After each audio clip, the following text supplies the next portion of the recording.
This is snowy Lambeau Field, the home of the Green Bay Packers, as today the Packers with a 2-8 record play host to the Minnesota Vikings, who come in here with a 6-4 record. Hi, everybody. I'm Gary Bender, and alongside me, a man who's in Pro Football's Hall of Fame, number 19, Johnny Unitas. And, John, the Minnesota Vikings can ill afford to stumble today. With a 6-4 record, and Chicago, of course, was 6-5. Minnesota so far a half a game ahead. If they lose this one, it'll be all tied up, Gary. Well, I tell you, both these teams coming in here with new faces at quarterback. 2 weeks ago, Tarkenton and Dickey went out with broken legs. So we have David Whitehurst and Bob Lee with the starting calls. Two brand new ones, and everyone watched David Whitehurst play an outstanding ball game against the Washington Redskins. But Bobby Lee has yet to throw his first pass against the Green Bay Packers. I don't know, John, how quarterbacks like this weather today, but we're going to have about 6 inches of snow before the afternoon is over. The temperature kickoff time, 26 degrees, as the Minnesota Vikings have had it pretty much their way. They've won 5 in a row. Let's go to the field now as we're ready to go. A kickoff just about ready to take place. Kicking off will be the Minnesota Vikings. They'll be kicking off from left to right as you see Fred Cox, number 14. Cox, who announced that he'll be retiring after the 1977 season. Back deep is Steve Odom for the Packers, and he's standing on a goal line you can barely see. As you can see, they have the heat coils on here. It is melting some of the snow, but it's starting to snow just a little bit harder as we approach this kickoff time. These two teams have been in many snow affairs. Many people recall 1966 when the Packers and Browns in a title game, very similar weather conditions. It's short, and Eric Torkelson's got it for the Packers, and he brings it back out. Let's make that Steve Wagner, and Wagner is dumped in a hurry by the white shirt Minnesota Vikings. So as we spot the ball for you, and that is going to be a problem throughout the course of the day, the ball is going to be close to the 40-yard line. The Packers will have Whitehurst at quarterback. The running back's going to be Will Harrell. He's starting in place of Nate Simpson, who pulled that hamstring Monday night, and also Barty Smith. The ball marked on the 37-yard line. Here's Barty Smith, and Smith gets some running room. Jeff Wright, number 23, over to make the stop. Barty Smith, who now has set a personal rushing high for him in a season. He needed only 2 yards coming into this game, picking up some pretty good yardage. Let's watch it, Gary, as Barty Smith takes a handoff, moves back to the outside, some good blocking up front. Jeff Wright, number 23, in on a tackle. If he got by Jeff Wright, he picked up another 10, 15 yards. A gain of 5 on the play. It'll be 2nd and 5. And, boy, the conditions are going to be difficult today. The footing, for example. Whitehurst gives off to Barty Smith. There's a flag on the play as Barty Smith may have gotten a yard, and that's all. Interesting enough, John, both these teams have had a tough time stopping the rushing gains. It certainly has. As last week we saw that the Peyton ran 275 yards against the Minnesota Vikings. The Vikings giving up 383 yards total offense against the Chicago Bears last week as the Chicago Bears defeated them. And both teams have been able to run the football. Both teams have been able to run the football at Minnesota and Green Bay as well. Don Wedge, our referee now, going over to the far side to spot this particular penalty that's coming up. This telecast is presented by an authority of the National Football League and is intended for the private use of our audience. Any rebroadcast or other use of this telecast without the express written consent of the Green Bay Packers and the National Football League is prohibited. Offsides, defense, number 75. It's 3rd down. Offside against the Minnesota Vikings. So it's going to bring up 2nd down and about a yard to go as we spot it from the far side of the field. They're less than a yard to go. Odom and also Ollie Smith flanked to the bottom of the screen.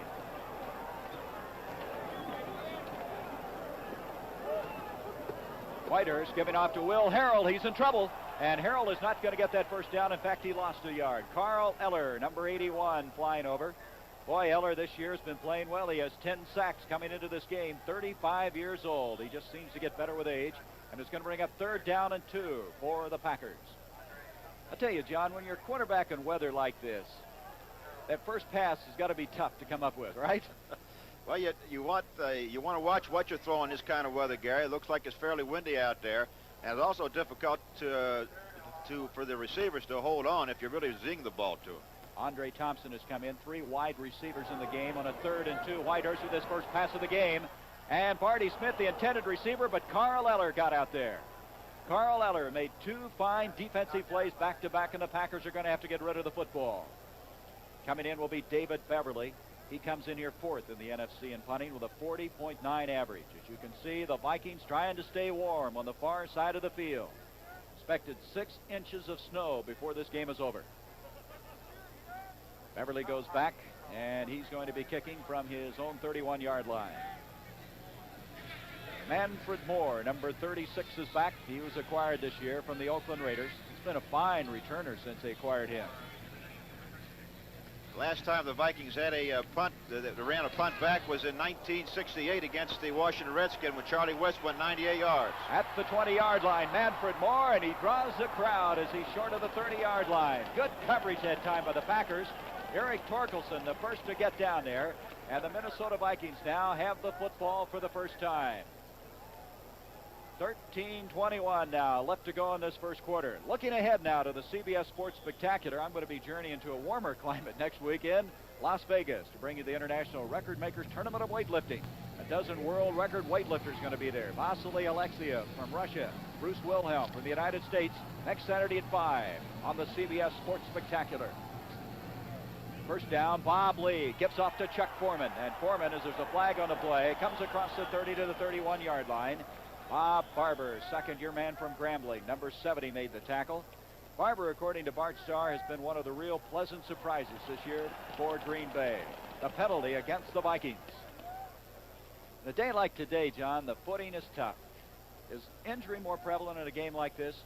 Well, not really, Gary. The thing that's really tough is your defensive backs must play off of your receivers down there, because the offense has a little bit of an advantage if you're going to start throwing the football, because of the slippery turf, and they have to be able to spade off a little bit. Offense, only 6 men on the line.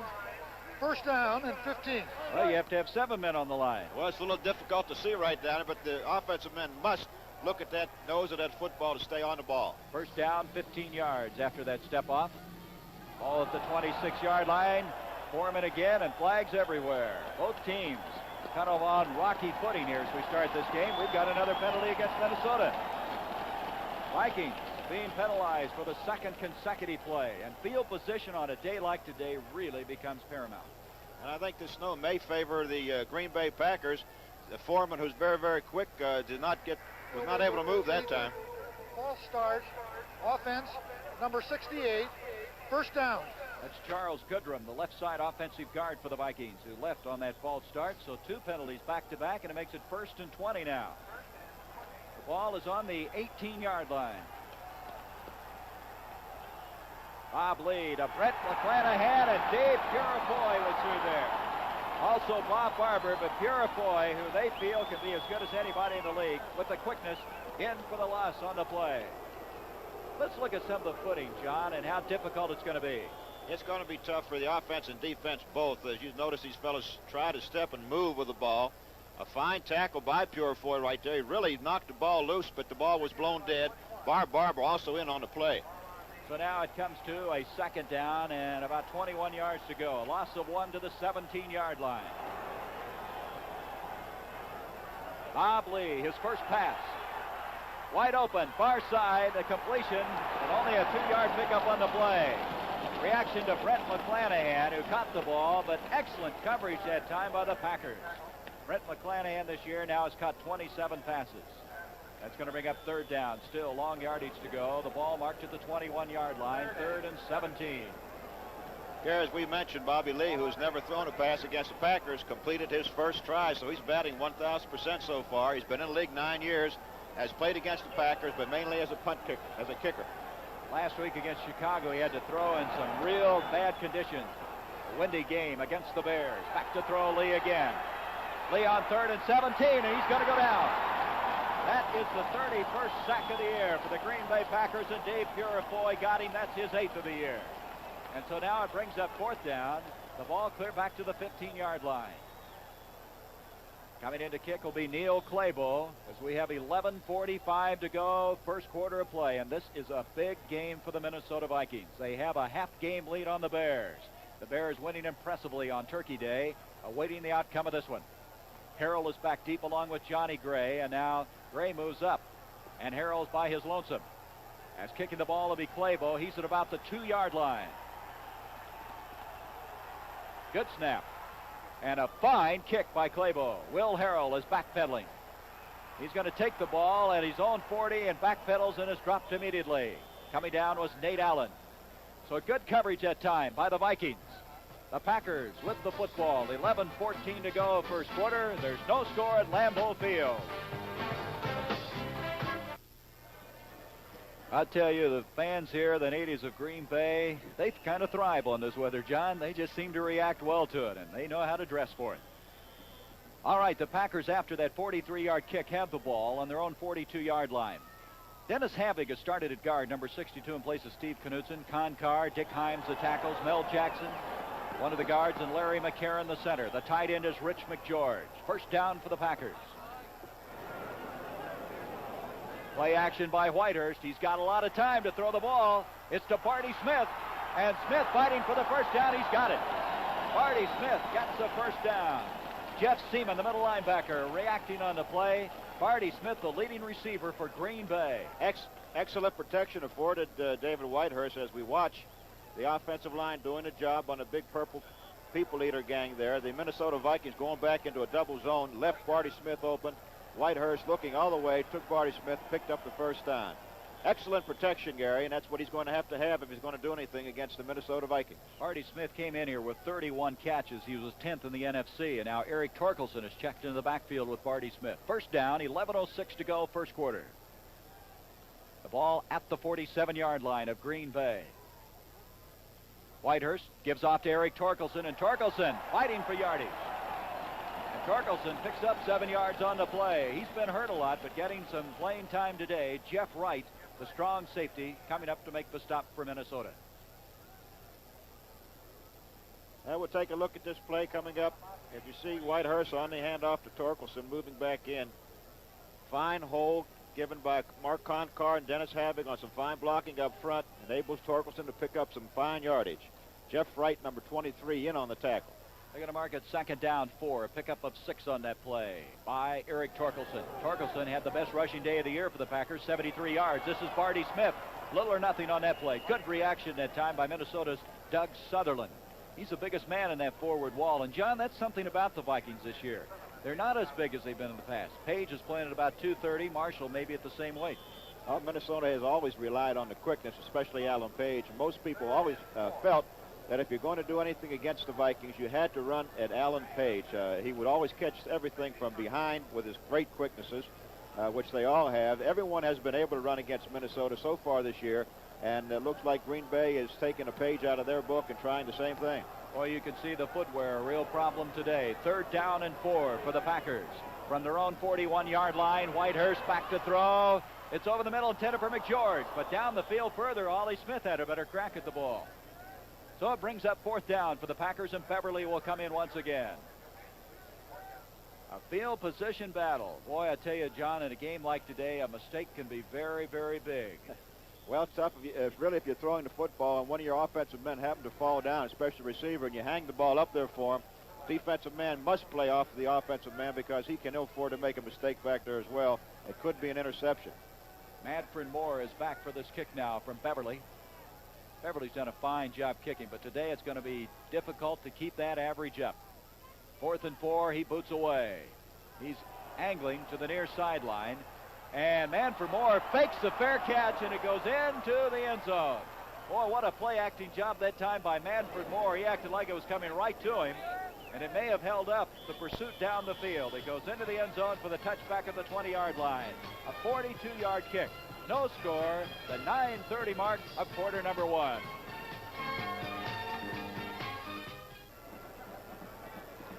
Well, it looks like Christmas time here in Green Bay. Look at them bundled up here. Hardy fans in Lambeau Field. First down at the 20-yard line now for Minnesota. No score. 9:30 to go, first quarter. Bob Lee, the quarterback. He gets off to Brent McClanahan. McClanahan's got some running room. He fumbled the ball. It's loose at the 21, and Green Bay has it.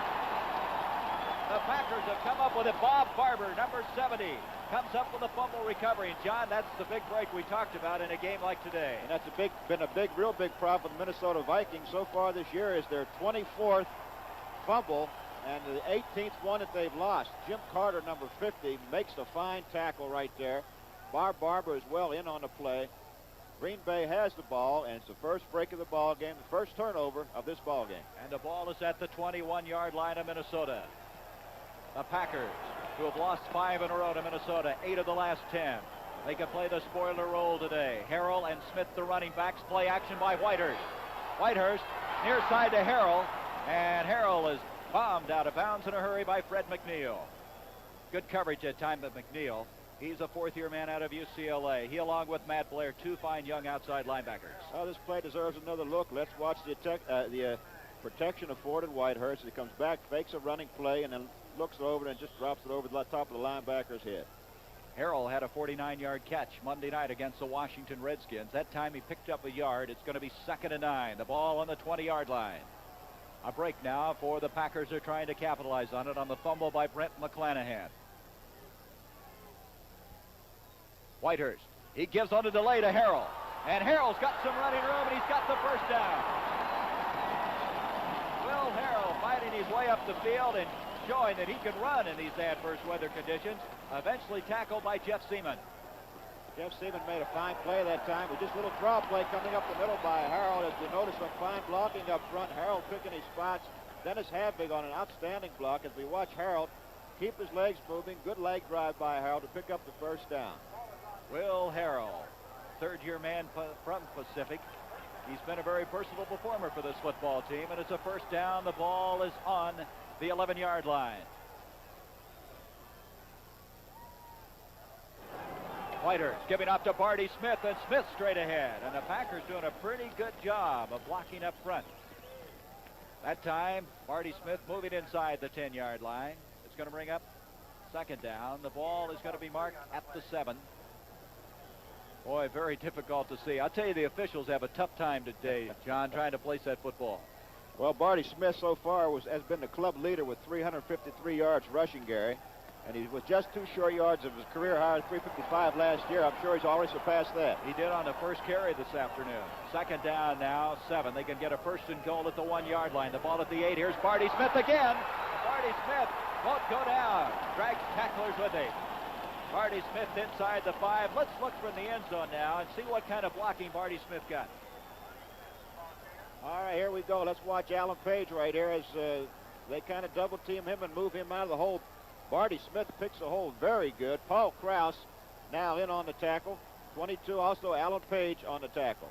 All right, now here's the situation. The ball's on the 3-yard line. It's 3rd and 2. They can get a 1st and goal at the 1. 3rd down, 2 yards to go. The ball at the 3-yard line.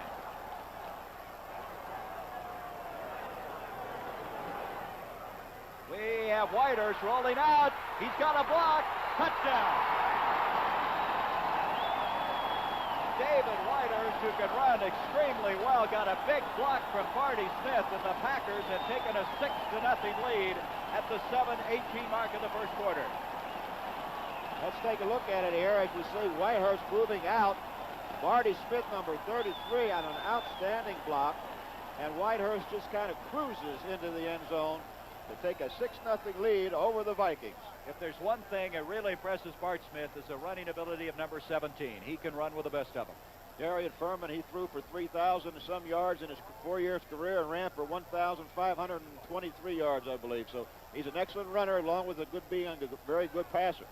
All right, point after 10. Chester Markle will boot it, and holding will be Beverly. 3-yard run by David Whitehurst.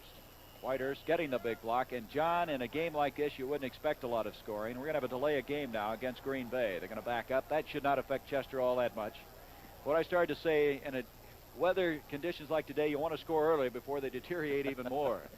I don't know whether it's going to deteriorate or not. I'll tell you, it's coming down here. I feel like singing Jingle Bells right now. Would you do it, please? Jingle Bells. All right, Markle to attempt it now after the delay. Put 5 seconds back. Pull that. Wait a minute, he says. Oh, you can hear that. I've never seen that happen before. Have you, John? No, I never have. But I tell you what, you can hear that official. He didn't need a microphone either. Don Wedge says, wait a minute. Let's listen. 5 seconds. 5 seconds. Now, what does that mean? Does he mean there's 5 seconds left before they get another delay of game, or what? I don't know what. They didn't want to wait 5 seconds for some reason or other.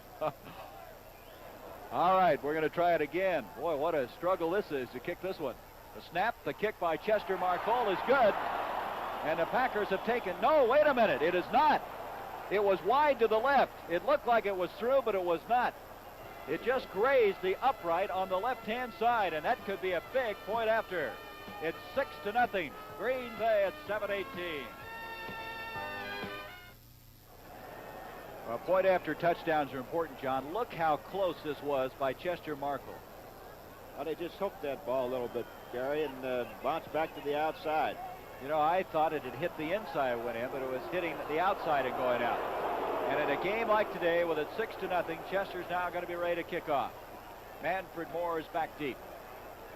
Interestingly enough, the Packers, with a lot of problems moving the football, they had rushed for an average of 92 yards a game. That's the lowest for the Packers since 1934, but today they're moving the ball.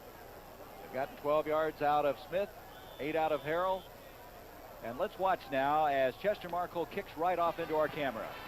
He hit a funny one. Got it picked up by Nate Allen. And all kinds of problems. He's knocked out of bounds. The ball is at the 35, possibly the 40-yard line. And, John, the kickoffs, everything is difficult today because of the weather conditions. That's Sammy White, by the way, that came up with the ball. First down. The runners look like they have ice skates out. They're just sliding around wherever they possibly can. The footing is very, very treacherous down there, and they have to make sure of what they're doing. They're going to mark the ball at the 32-yard line. Now, Bob Tucker, number 38, you see him, the tight end, to the near side, acquired from the New York Giants. Here's a give to Chuck Foreman, and Foreman fighting his way forward. Speaking of Bob Tucker, the Giants are having a difficult afternoon, John. Cincinnati's leading them 27-0. That's in the second quarter of play. Also some other scores. Pittsburgh leading the Jets 20-13 second quarter. And Atlanta, with that great defense of theirs, leading Tampa Bay 10-0. You just don't score very many points on the Falcons. 6-0 here. Green Bay with the lead. Second down, 8 for Minnesota. You see Bob Tucker to the top of the screen, flanked out. Give to Foreman again. And did the ball get loose? I believe it did. The ball is loose. They're unpiling to see who's got it. The Packers are indicating they have it, but no, the Vikings have recovered their own fumble. You know, Gary, they've been running Foreman, but Foreman really has always been well defensed against Green Bay. His career statistics are as follows. In 9 ball games, he has had 161 attempts, gained 610 yards for a 3.8 yard average, and only has managed 67 yards per game. He's only had one 100-yard day against them, and he's had 13 in his career. Third down now, still 8 yards to go for Minnesota. Bob Lee possibly going to have to throw the ball. He gives on a delay to Foreman. Foreman hit by Dave Roller. Foreman on the draw. Dave Roller, excellent reaction. We have an Roller made the number tackle. 74. Let's look at it.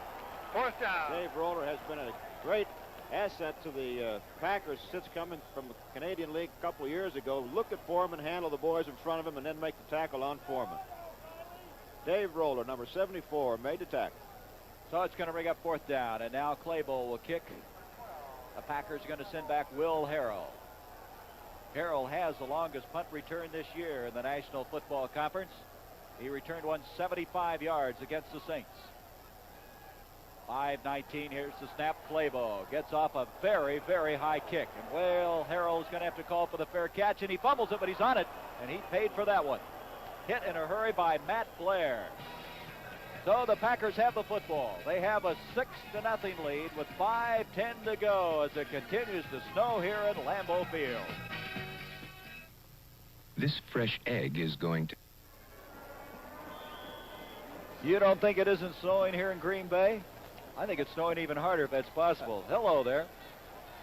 All right, first down for the Packers to the 29-yard line. The Packers with a 6-0 lead. 5:10 to go, first quarter of play. Whitehurst giving off to Will Harrell. Harrell hitting off the right-hand side, and he's got some running room. Alan Page made the stop, and the Packers are moving the ball very effectively on the ground against Minnesota. Let's take a look at Harold as he takes the ball from Whitehurst, goes off the right tackle. Some excellent blocking up there by Barty Smith, Dick Himes, Rich McGeorge, opening up the hole and picking up some good yardage. They're running the ball very well this afternoon, Gary. Gain of 8 on the play. It'll be 2nd and 2. The Packers, since the first game this year, have not scored more than 1 touchdown in a game, and they'd like to do something about that today. Whitehurst giving off to Harrell again, and Harrell fighting for the first down. He's very close. Will Harrell off the right-hand side, got a block from Dennis Havig, and it's a first down, Green Bay. Packers getting that field position back into where they want it. The big turnover in this game, a fumble at the 21-yard line by McClanahan. Packers in 5 plays, scoring on a 3-yard run by Dave Whitehurst. They have heat coils underneath the field here, John, but I think the snow's coming down so hard and so fast that it's hard to have any effect on the playing field right now. First down. That's the 4th first down now for the Packers. And up the middle he comes, trying to continue that move. That was Barty Smith, the workhorse fullback, and Alan Page again making the stop. Page has lost a lot of weight, and one reason, John, is he's gone into a jogging program. I thought he would do enough jogging on that football field without doing it after practice. He's an outstanding tackle, always has been for his whole career, and really an outstanding man as well. You know, if those people don't move around, they're going to get snowed in. 2nd down now, 7, a gain of 3. Whitehurst to throw on 2nd down. Eller after him, and I mean after him. Carl Eller drops him for a loss, and that's 11 sacks this year for number 81. Carl Eller, boy, what a performer he has been through the years. He is a 5-time All-Pro. Excuse me, take a look at Dick Himes blocking on Carl Eller. As you see Eller get to the outside right here, David Whitehurst should have stayed back inside behind Himes. No reason to go back outside that tackle where Himes was blocking Eller. So Himes has the right to expect Whitehurst to stay back in that pocket, back to behind him rather than go outside that end. Say, that's the way to keep your toes warm, huh? David Beverly there trying to get ready if he has to kick. Ollie Smith, Steve Odom, and Andre Thompson have come in. 3 wide receivers on a 3rd and 14. Back to throw, Whitehurst again. A loss of 6 on that last play. Throwing and intended for Thompson, but a little tall for him at the 50-yard line. So it's going to bring up a 4th down, and Beverly will come in and kick. There's Thompson out of East Texas State. He was wide open on that play. The ball was just a little high. Don't know whether Thompson could have gotten off the ground to go up and get it or not, but it was a little high, and most receivers don't like to go up for that ball, Gary. Once it's high or not, they know there's someone lurking there who's going to give him a shot. Manfred Moore, who just doesn't like to fair catch a ball. In fact, he's only done it twice, is back now for the Vikings. Beverly to kick. And I'll tell you, it's snowing even harder right now, if you can believe that. 4th and 14 now. And he gets off a very fine kick. Moore going back. He's got it his own 25-yard line and slips and goes around and buried. He is buried at that point. I tell you, it's hard to hold up on a playing field like this when somebody goes down. That was a fine 41-yard kick by David Beverly.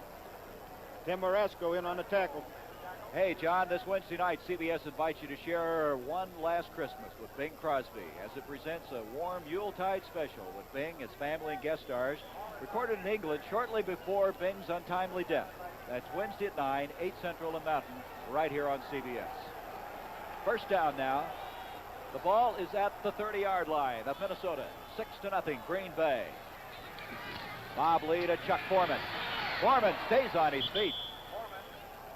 Foreman dropped by Jim Carter.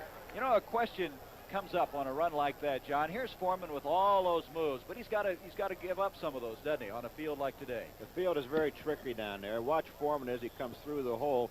You notice how he's running fairly flat-footed so that he can't make those real sharp cuts as you see him sliding and slipping in there. Jim Carter, number 50, in on that tackle. Gain on that play of 7. It'll be 2nd down, a long 3 to go. Give to Foreman. He's got the first down and then some. He breaks outside. Johnny Gray's got him. Rams him out of bounds. But Chuck Foreman now starting to make his presence felt. Got quite a block from Brent McClanahan. Number 44. What a player. Take a look at Foreman working on the Green Bay left side of defensive line. Brett McClanahan, number 33, makes an outstanding block as Foreman goes back to the outside. Number 28 for the Johnny Gray, number 24, making the tackle for the Packers. Gray, according to Bart Starr, is quite a performer. He really likes him. What a heart that kid has, he said. First down. Bart says that defensive secondary is brightest picture out there. The 49-yard line, the ball in the Minnesota end of the field. This is McClanahan. McClanahan now finding some running room. He comes into Packer territory. MC McCoy, who's vastly improved. Second-year man from Colorado. Boy, it's kind of miserable down there on that sideline. John, you were saying you're all right if you're playing, but when you stand around on that sideline. Oh, the sideline's the worst place to be, and what's really bad is when you go in at halftime and get all nice and toasty, warm, and everything, have to come back out and face this 10-degree weather. You just shiver and shake. You told me you played up here one time, Christmas time, though. It was 73 degrees. That's right. No one believes me, though. All right. Gain of 3. Second down, 7.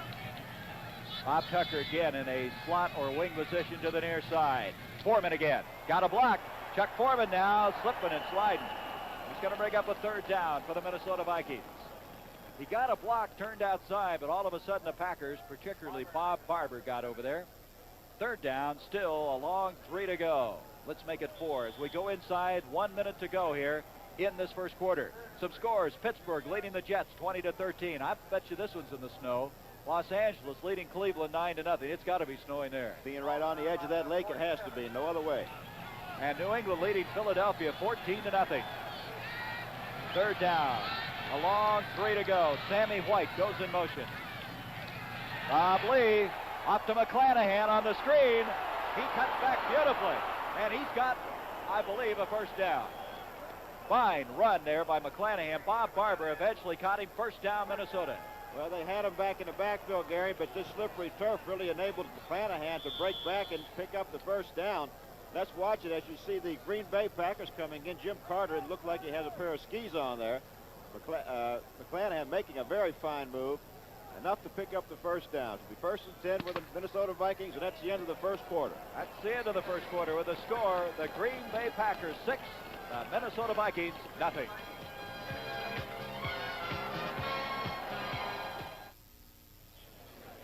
Along with John Unitas, this is Gary Bender. We enter quarter number 2 in snowy Lambeau Field. 6-0. Green Bay on top. Chuck Foreman, number 44, keeping those hands dry. That's got to be a problem. Bud Grant, geez, wearing a jacket today. He's tough. This weather doesn't bother him at all. Got 2 things, a jacket and a hat. All right, first down now for Minnesota. They have it at the 40-yard line of Green Bay. Bob Lee, play action. Got a lot of time. Throwing down here, wide open, Sammy White, touchdown. Sammy White got wide open, and there was no contest on that one. A 40-yard touchdown strike from Bob Lee to Sammy White, and it's all tied up 6-all. Let's take a look at it. You see Bobby Lee coming back after a fake to the fullback. Standing backer with excellent protection. Spots Sammy White all alone behind Mike McCoy. As you see, Sammy White going into the end zone. An outstanding receiver. He is quite a receiver. You know, that's his 6th touchdown catch of the year. He had 31 catches coming in here. Now the point after. We mentioned earlier how important it is. The Packers missed theirs. 14:53, the first play of the second quarter. Kick by Fred Cox is on the way, and he got it. And the Minnesota Vikings now have taken a 7-6 lead.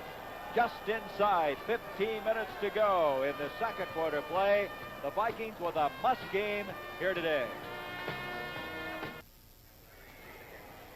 I think that kind of tells the story here, John. You know, nobody seems to be that unhappy. Bart Starr, slowly but surely trying to rebuild this Packer team. I haven't heard anyone speak against him yet in this whole town.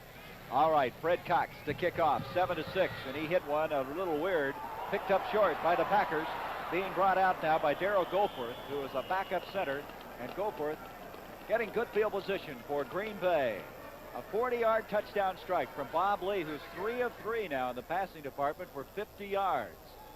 A 40-yard strike, and the point after giving the Vikings the 1-point lead. So the ball is going to be marked outside the 40-yard line. Well, let's see. They're going to say the 38-yard line. 2 yards short of the 40-yard stripe.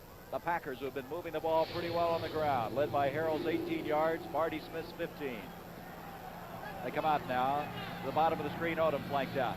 Ollie Smith to the top. David Whiter's going to throw on first down. A screen complete to Rich McGeorge. McGeorge stays on his feet and fights for 3 yards. As Fred McNeil is over there, you can see how treacherous the footing is as McGeorge is kind of slipping and sliding that time after he caught the pass. That's his 14th catch of the year. John, in working with you throughout the course of this season, you've always pointed out the importance of the tight end. Tight end does a big job blocking for your running attack and opening up the passing game as well. If there's anything that McGeorge doesn't have, he certainly has fine hands and runs good patterns. He does not have the speed you would like for the tight end to have. Gain of 4, 2nd and 6. Whiters off to Harold. He fumbled the ball. It's loose. Who's got it? I believe Minnesota's got it. They do. The Vikings have come up with it. So the turnovers are now even. Earlier, Minnesota fumbled, and now it's Green Bay.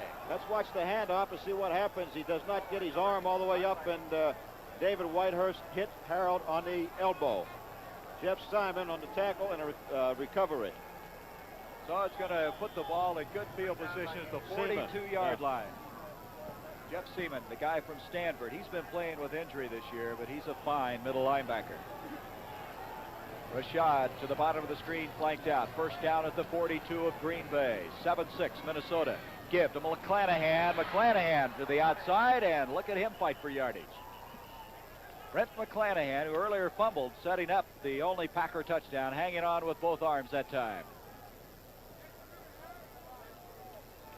Let's take a look at McClanahan. Looked like he left a little early that time as he gets back to the outside. Ed White doing an outstanding job blocking for them. Very good block by Ed White.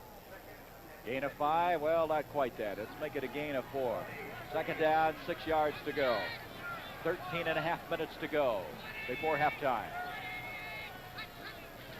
Lee gives off to Foreman. Look at him slip and slide. He tried to change direction, and look at him fight for the yardage. He's got a first down. Chuck Foreman looked like nothing doing on that play, but he would not go down and drag tacklers with him. So Chuck Foreman, after a slow start in this game now, is starting to really run effectively on this treacherous turf. First down, Minnesota. The Vikings this year have had a tough time scoring. They're well behind past performances. They've averaged 14.7, and if they continue at their present pace, that'd be a low for them. Right now, they have 7 points on the board. They have a first down. Give to Foreman again, and Foreman the big hole. Chuck Foreman got beautiful blocking behind Ed White and Ron Yeri.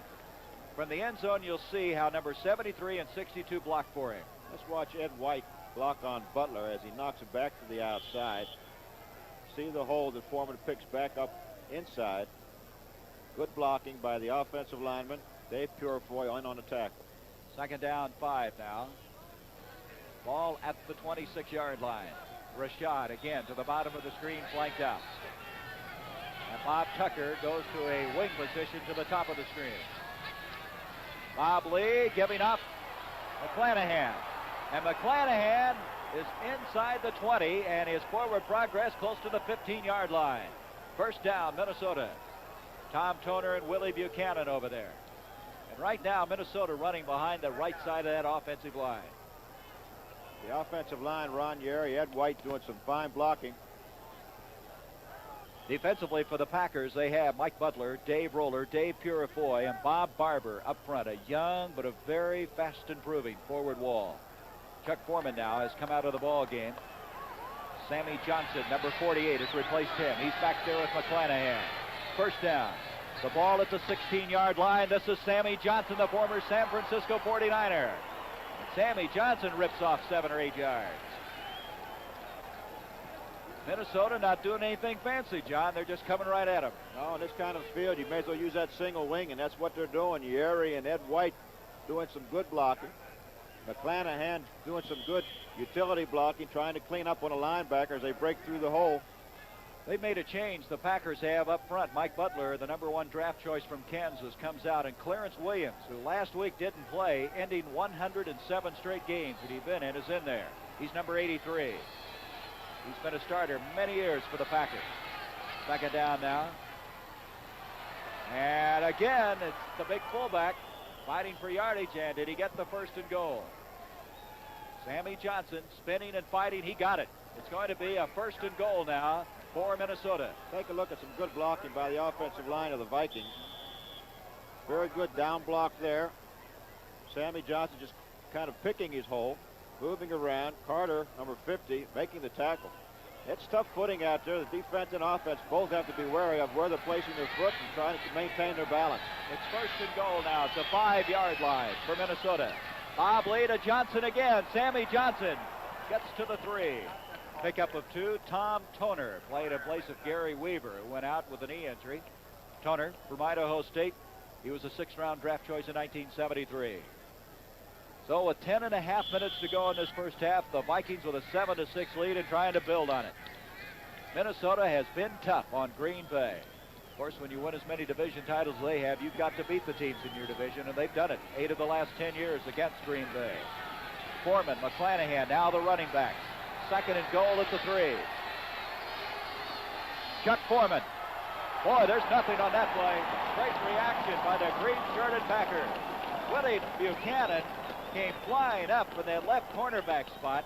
He was first to get there, then Fred Carr. Great support that time, and it's 3rd and goal, and they gain nothing. It's still at the 3-yard line. You can see the bad footing down there on that play. Foreman just ran up one of his offensive tackles back, Ron Yeri, and it was no hole. Willie Buchanan came in to stuff the whole play. Chuck Foreman comes out now. Sammy Johnson checks in for him. 3rd down, goal at the 3.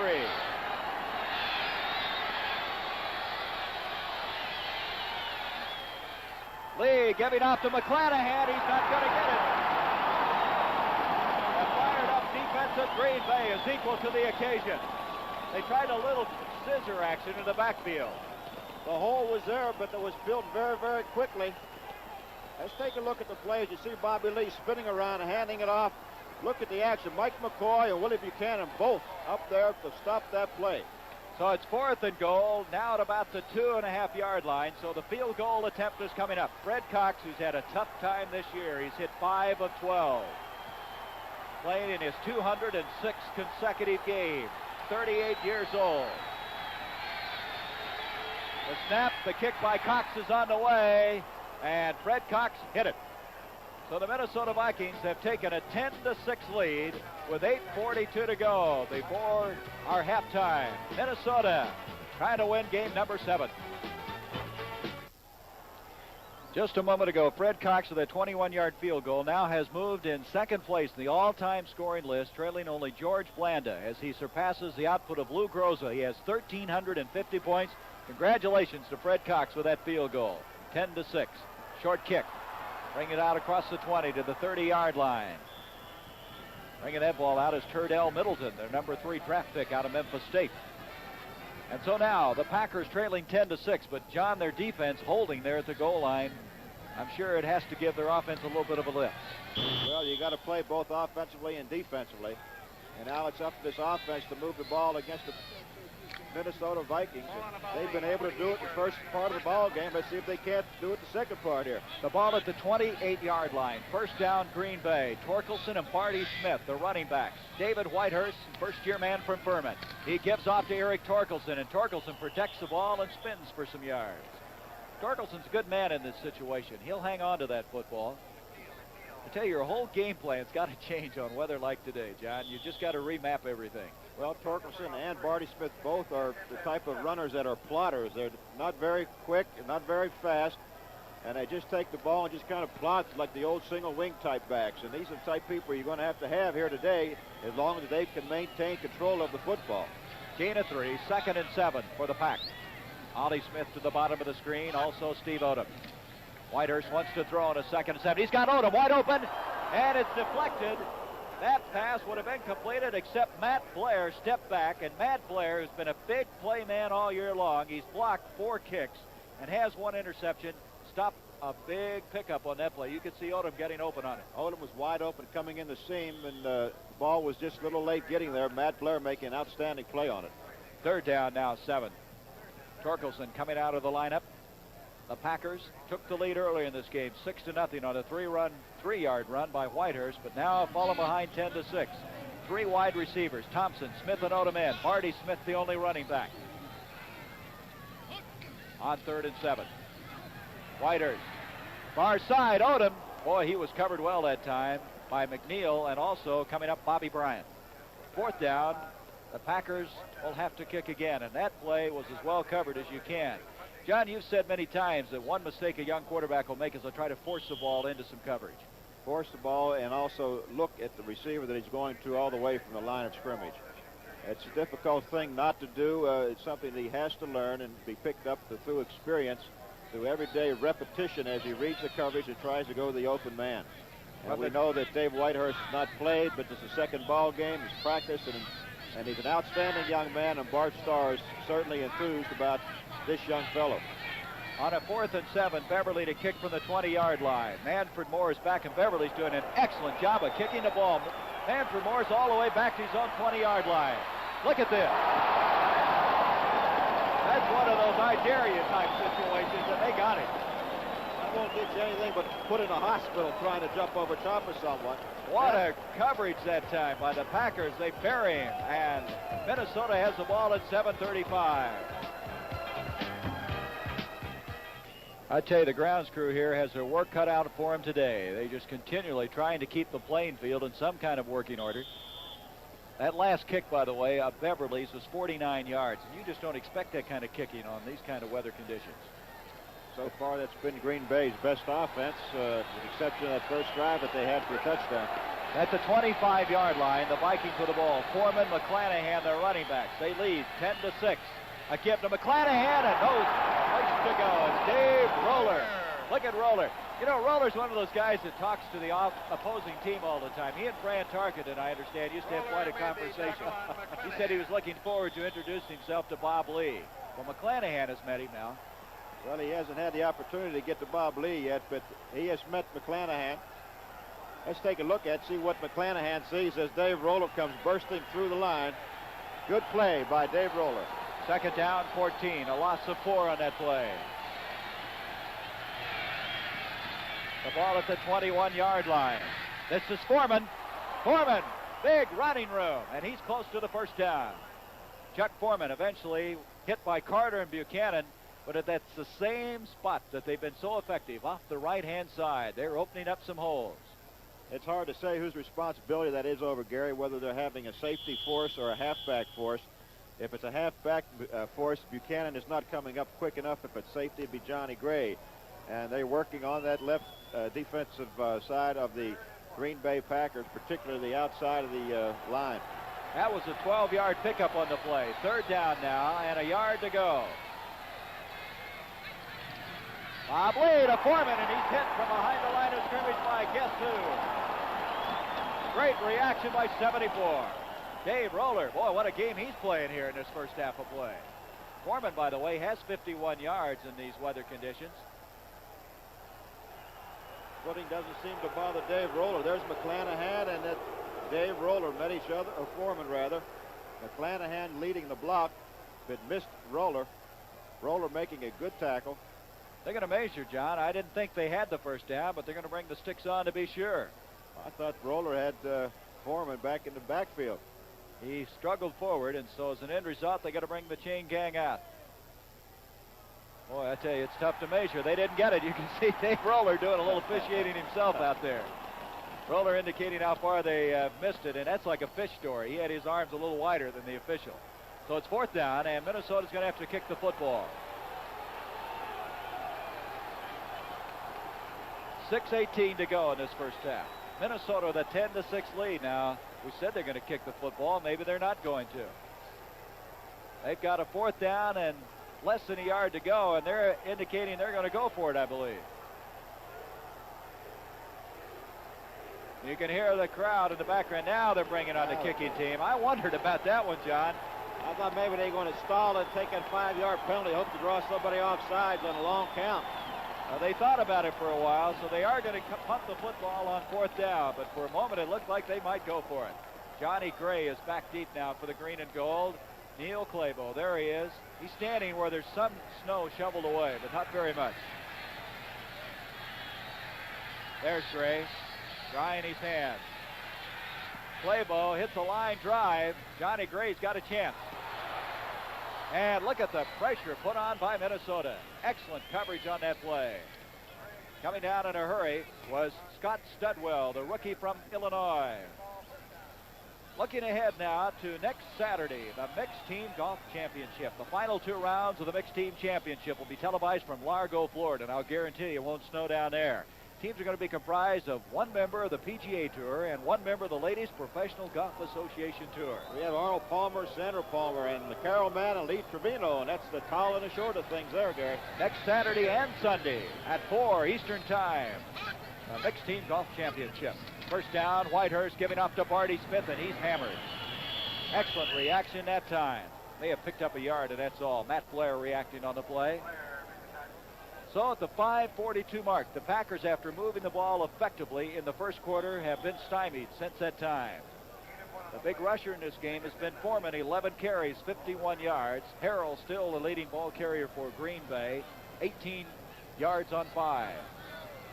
Second down, a gain of 1, 2nd and 9 from the 33-yard line. Whitehurst gives off to Torkelson, and what a collision they have at the line of scrimmage. Staying on his feet and getting maybe a yard is Carl Eller, helmet to helmet that time with Torkelson. Let's watch 81 collide with Eric Torkelson. There's Blair, 59. Barty Smith, number 33 as well. He's taking a look at Matt Blair right here, but Barty Smith misses the block on Carl Eller. That's Mel Jackson. Jackson on, of course, Blair, and knocked Blair back into the hole. It was Eller that made the stop, but you can see Blair coming right up and meeting that block of Jackson, second-year man from USC. Third down, 7th. Whitehurst rolling out. Barty Smith, the intended receiver. He was blanketed in a hurry coming over there. Excellent coverage, Matt Blair, and also Jeff Wright, the strong safety. Matt Blair's all over the place. Matt Blair playing a great ball game this afternoon, making a lot of tackles, back in there, knocking some passes down. One particular one on Odom where we thought we had a reception down there. Jim Palmer, statistician, who's a busy man today, has Whitehurst 3 of 9 for 14 yards thus far. So Lee, on the other hand, has hit all 3 of his passes for Minnesota, and one of them a big one, a 40-yard touchdown pass. Hey, there's Alan Page. Now, what is this? Look at Alan Page. He's on the Packer side of the line, getting the towel out of the way, so they had to stop play. Well, I guess when it snows, you have some crazy things happen, huh? Beverly getting ready to kick now. He's going back. He's wiping off his shoes. You can see him on the left side of your screen. Manfred Moore back for the Vikings.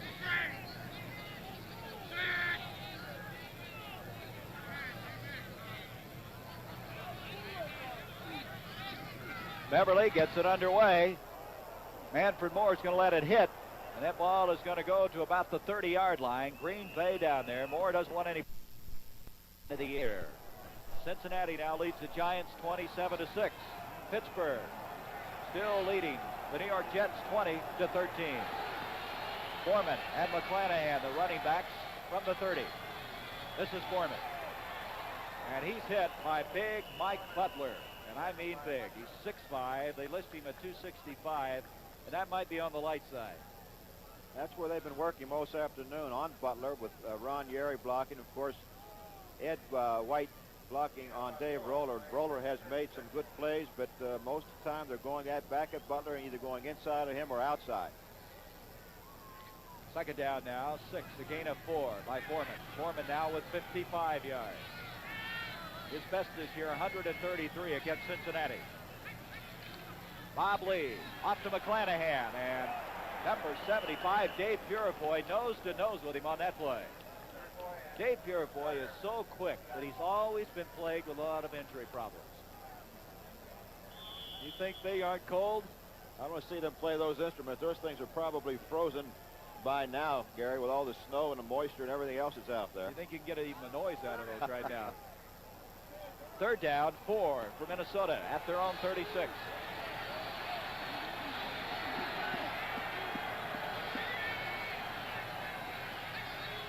Bob Lee to Foreman. There he goes. First down. He fumbled the ball. It's first. Who's got it?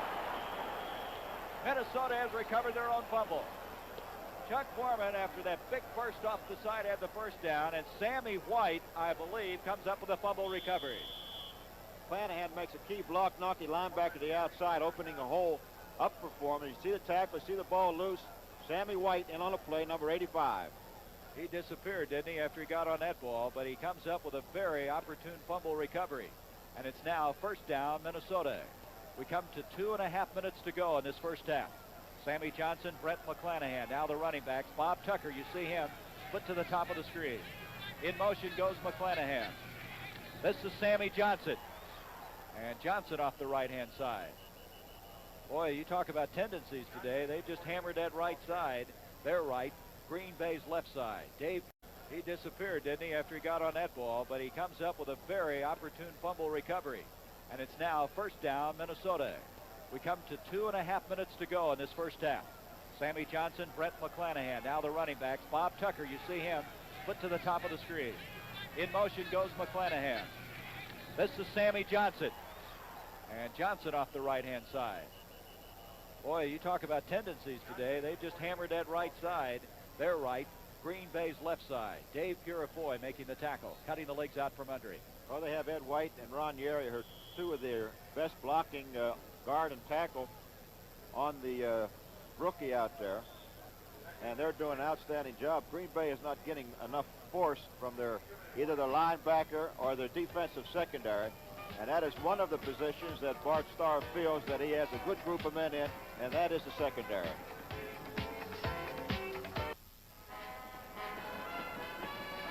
It continues to snow here in Lambeau Field. The forecast prior to kickoff is 6 inches before it's all over, and it's going to reach that, I believe. 2-minute warning just being executed here. The Minnesota Vikings with a 10-6 lead. The big play in this game has been a 40-yard touchdown pass from Bob Lee to Sammy White. The other story has been the running of Chuck Foreman, 66 yards and 13 carries. The Packers scored first, but the Vikings now have come back to take this 4-point lead. The ball at the 48-yard line. Bob Lee on a 2nd and 6. No place to go. Now he dumps it off to Bob Tucker, and Tucker falls forward what appears to be the first down. Steve Luke, the strong safety, making the tackle. Bob Lee, with plenty of time to throw the football, looks downfield, looking for Sammy White. No one is open. Goes back to an auxiliary man. Bob Tucker, former New York Giants. Steve Luke, number 46, making the tackle. You've always been impressed with Bob Tucker, John. He's a good runner, isn't he, when he gets the ball? He's an outstanding runner, and one thing that he has that Stu Voigt doesn't have, and that's from a good speed, Gary. He's able to get deep on most of your safeties.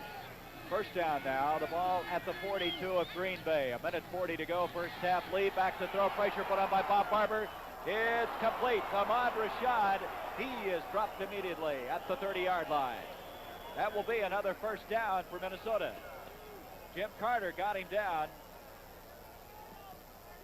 Let's watch. We see the protection again, and this is the answer to a good thrower, a good passer. The ball thrown to Ahmad Rashad.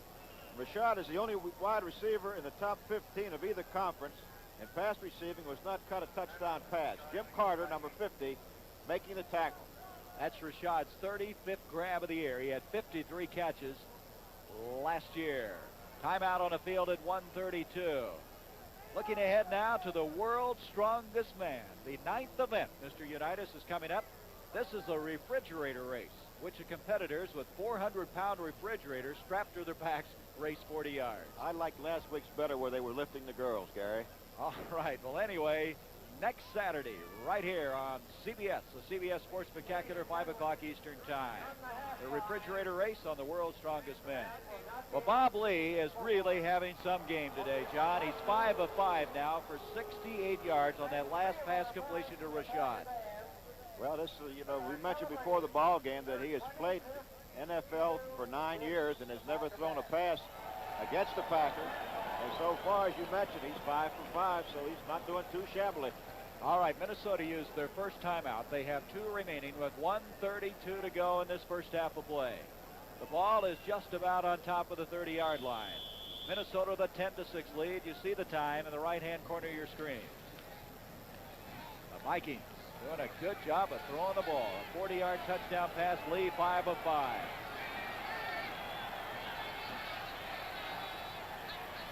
He gives off to Foreman. Foreman already was 66 yards, and Chuck Foreman goes for 5, maybe 6. Jim Carter making the stop. Chuck Foreman's having a big day here, and you might expect him not to have under these weather conditions.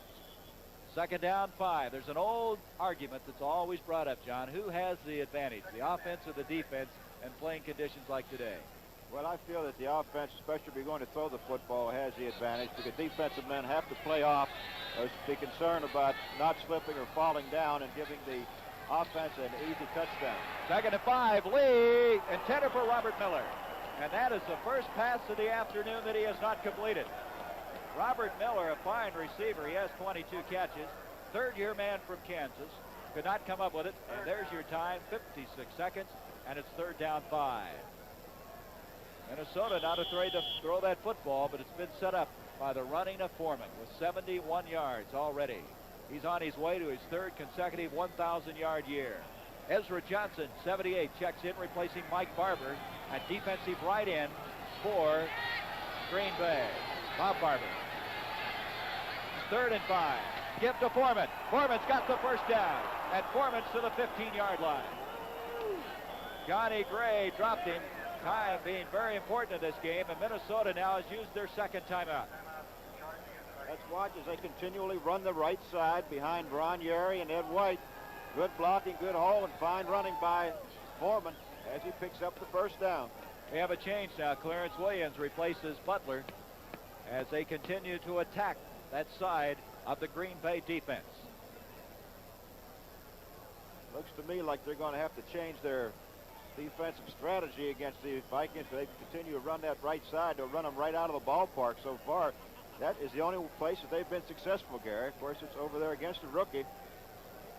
49 seconds remaining. It's a first down for Minnesota at the 15-yard line. Chuck Foreman now 15 carries for 80 yards. Well, Chuck Foreman came in here with 768 yards, third in the NFC in rushing. Third also, actually tied for second in catches, but third in total yardage and receiving. And sixth in scoring. I don't know what else he could do. He's been doing that since he got into the league, I'll tell you that.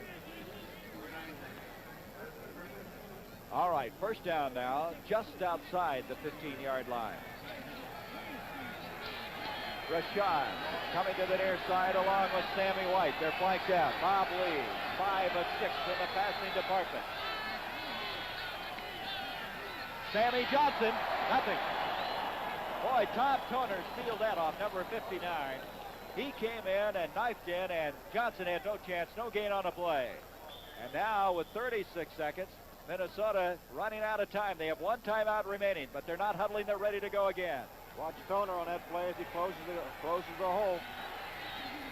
You see the time ticking away. Lee to throw, Sammy White.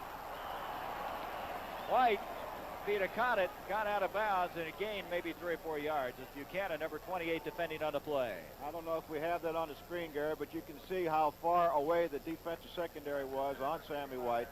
All Bobby Lee had to do was raise up and pop him, and they picked up some good yardage. Sammy Johnson now comes in replacing Chuck Foreman at the running back department. 21 seconds. Minnesota has one timeout remaining. They want to save that for at least a field goal attempt. They have a 10-6 lead. Third down, Sammy Johnson fighting for the yardage. He's not going to get much. Going to bring up fourth down. The field goal team will come in as the time winding down. Minnesota now will use their third and final timeout to stop it, and they do. Oh, wait a minute. They're going to run it down a little further. There it is, 5 seconds. So now Fred Cox, who's already booted a 21-yard field goal, number 14, comes trotting onto the field. He's already moved in second time all-time scoring, only behind another veteran, George Blanda. He announced his retirement this week. Fred will hang it up after the 77 season. What a season he's had, or career. He's 15 years with the Vikings.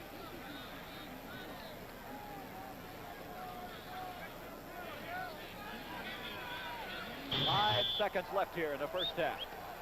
This is going to be now a 30-yard field goal attempt by Cox.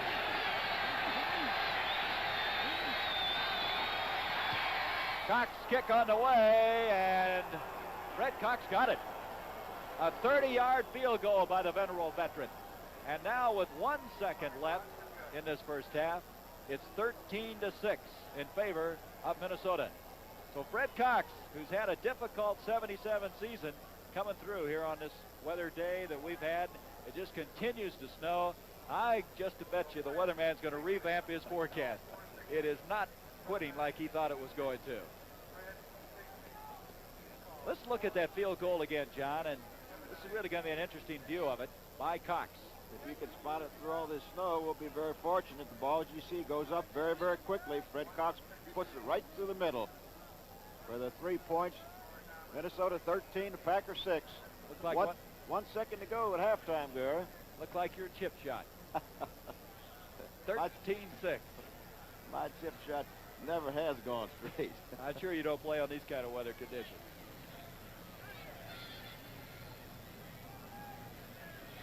So Fred Cox with 2 field goals of 21 and 30 yards.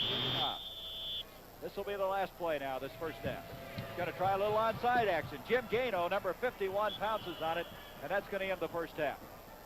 So the Minnesota Vikings with a must game here today, leading 13-6. They have a half-game lead coming into this game. That's the end of the first half for the score. The Minnesota Vikings 13, the Green Bay Packers 6.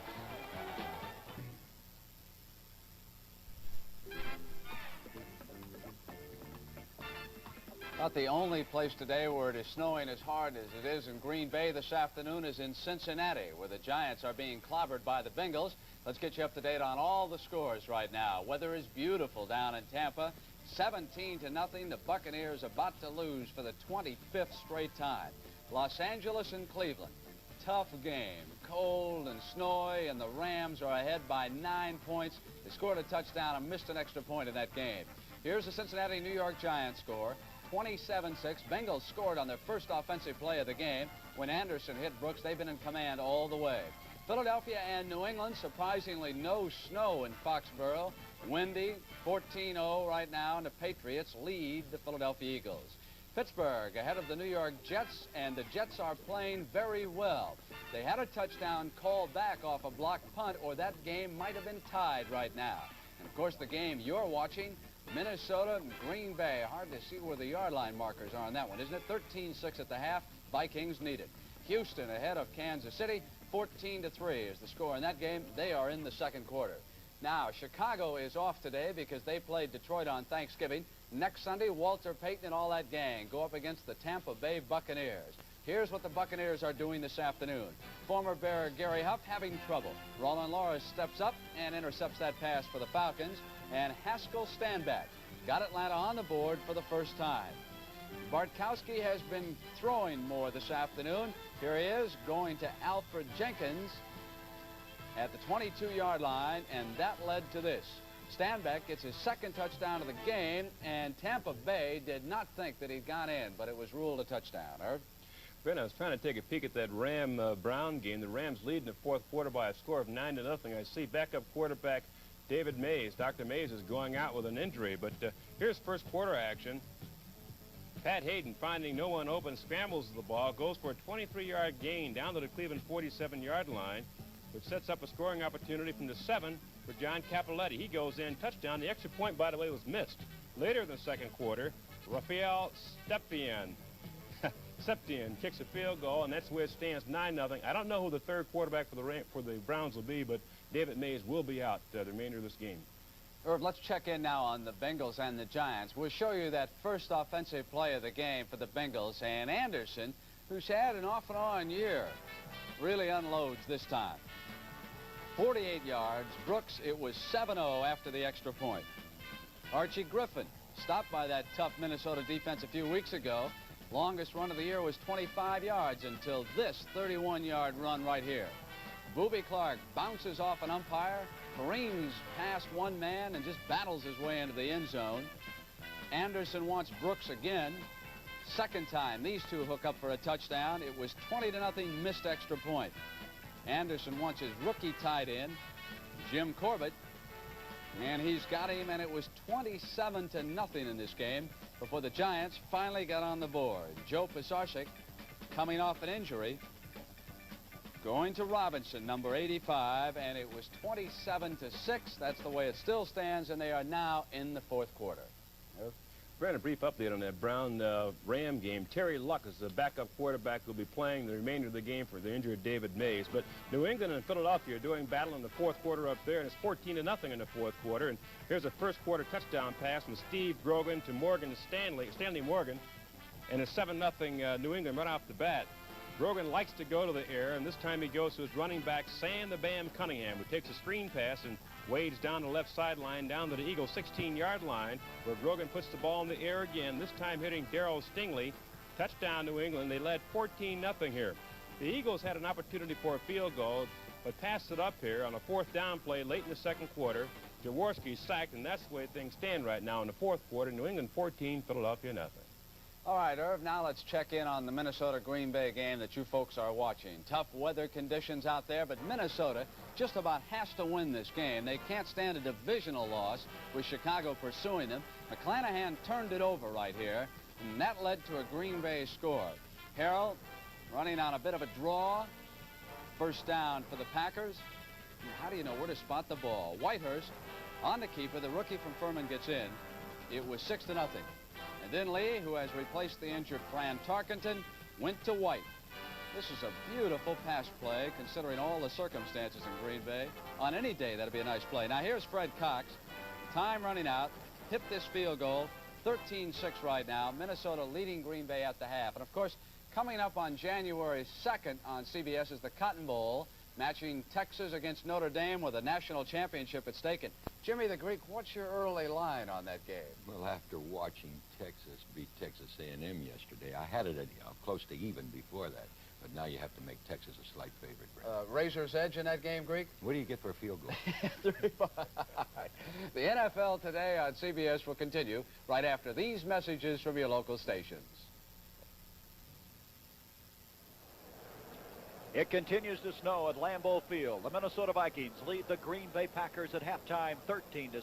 In a moment, we'll be back with the start of the second half of play. The preceding announcement was brought to you as a public service by the National Football League. 13-6 our score at halftime. Minnesota with the lead.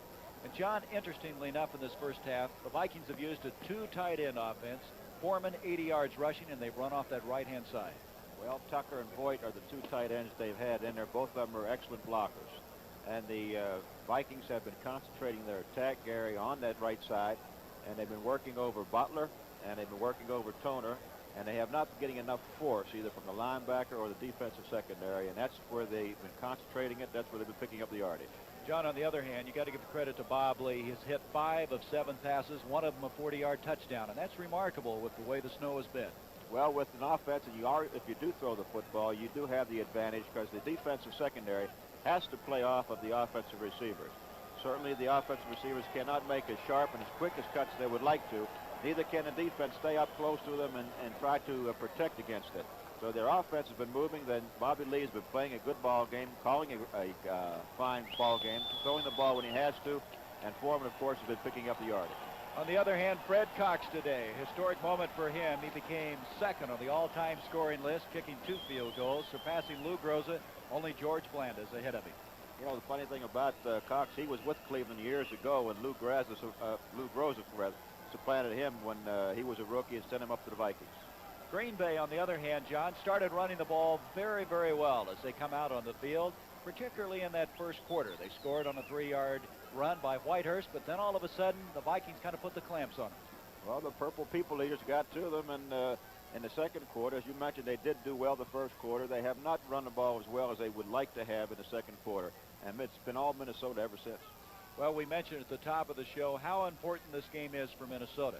They can ill afford to lose here. In fact, if you look ahead to Minnesota, if they could afford to lose one game, it would be the game in Oakland. But in their division, against people like Detroit, who they have to play yet, and also this club from Green Bay, they just don't want to lose it. They have a tougher schedule than what Chicago does the remainder of the year. And I know that they want to win this ball game. As you mentioned, if they're going to lose anything, they have to lose. They could lose to Oakland out there. So that shows you how difficult this Central Division has become.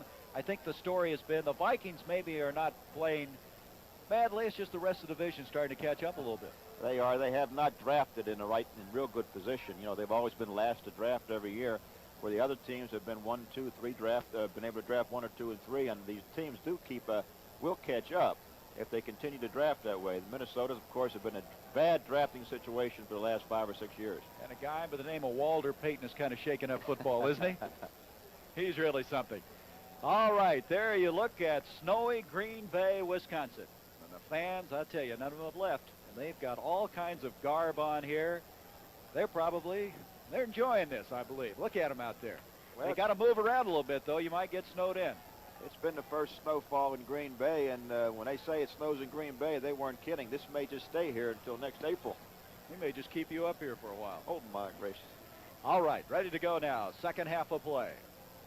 13-6, Minnesota with the lead. Chester Markle, who missed a very important point after when the Packers scored first at the 7:18 mark of the first quarter. Manfred Moore is the deep man for Minnesota as it continues to snow. It hasn't let up all day long. Markle hits a pretty good one. Manfred Moore falls down at the 10 to the 15. He's coming out all the way to the 30, to the 35-yard line. Manfred Moore, a birding disaster back there. Andre Thompson eventually making the tackle on him. So again, you can see how treacherous the footing is. During the halftime intermission, they had some brooms out here, and you can see the paths of those brooms as they've tried as best they can to wipe off each yard line. But I tell you, as this game wears on, I think they're going to disappear just as fast. 13-6, the ball now at the 35-yard line. Minnesota with the lead again. They have Tucker and Boyd in the lineup, 2 tight ends. This is Brent McClanahan, and McClanahan across the 40 to the 42-yard line. McClanahan protecting that ball. His fumble in the first quarter set up the only Packer touchdown. Willie Buchanan making the tackle for Green Bay. And so it's going to bring up second down and 3 yards to go. Pickup of 7. McClanahan 23 yards for the afternoon. Foreman with 80.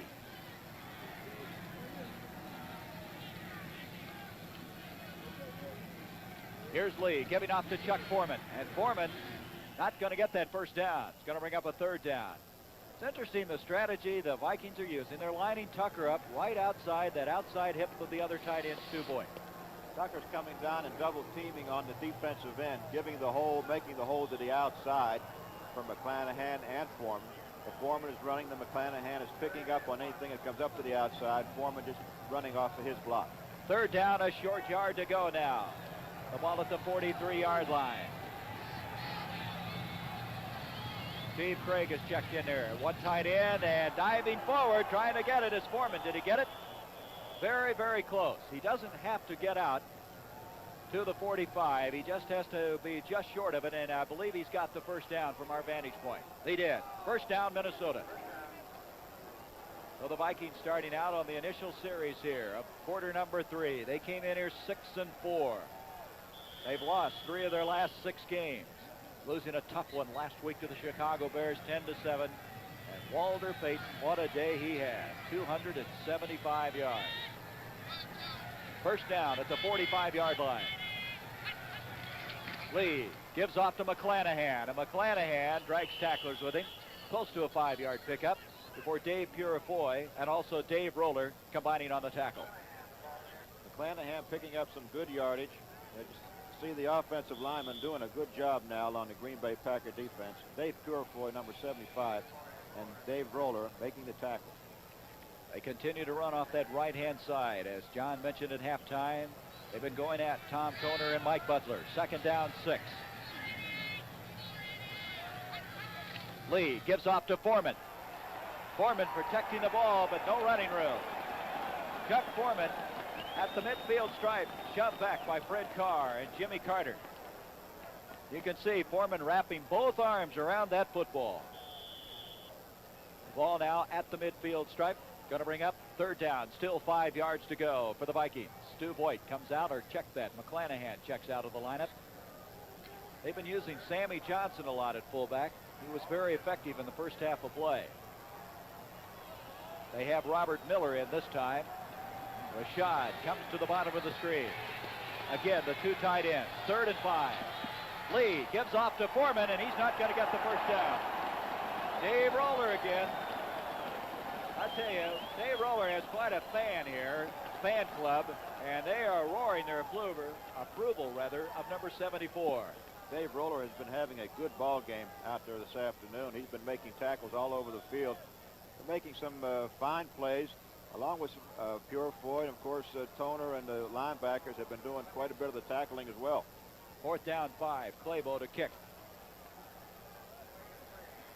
Back deep, Johnny Gray. Here's the kick by Claybo. Johnny Gray calling for the fair catch, and he just kind of cradles that ball as he has it out at the 17-yard line. So Green Bay has the football for the first time in the second half of play. The Vikings with a 13-6 lead. This is combat in the field and in your home. New Telstar Combat, the video tank game with two-fisted controls found in real tanks, so you can maneuver all over the battlefield, dodge mines, one mistake and regroup, aim, fire. The score mounts, the battle quickens, turn, fire. Telstar Combat gives you 4 different battle games. So hit your TV to a Telstar. Telstar Combat by Coleco. The Packers have the ball at the 17-yard line. Mark Mullaney, number 77, playing right defensive end in place of Jim Marshall. You can see where they're kind of shoveling the snow out, trying to get some good footing during that timeout. Whitehurst at quarterback for the Packers. Whitehurst giving off. And Eric Torkelson trying to find some running room. He may have gotten close to the 20-yard line. Shove back. Matt Blair over there and Alan Page. Blair's been all over the football field.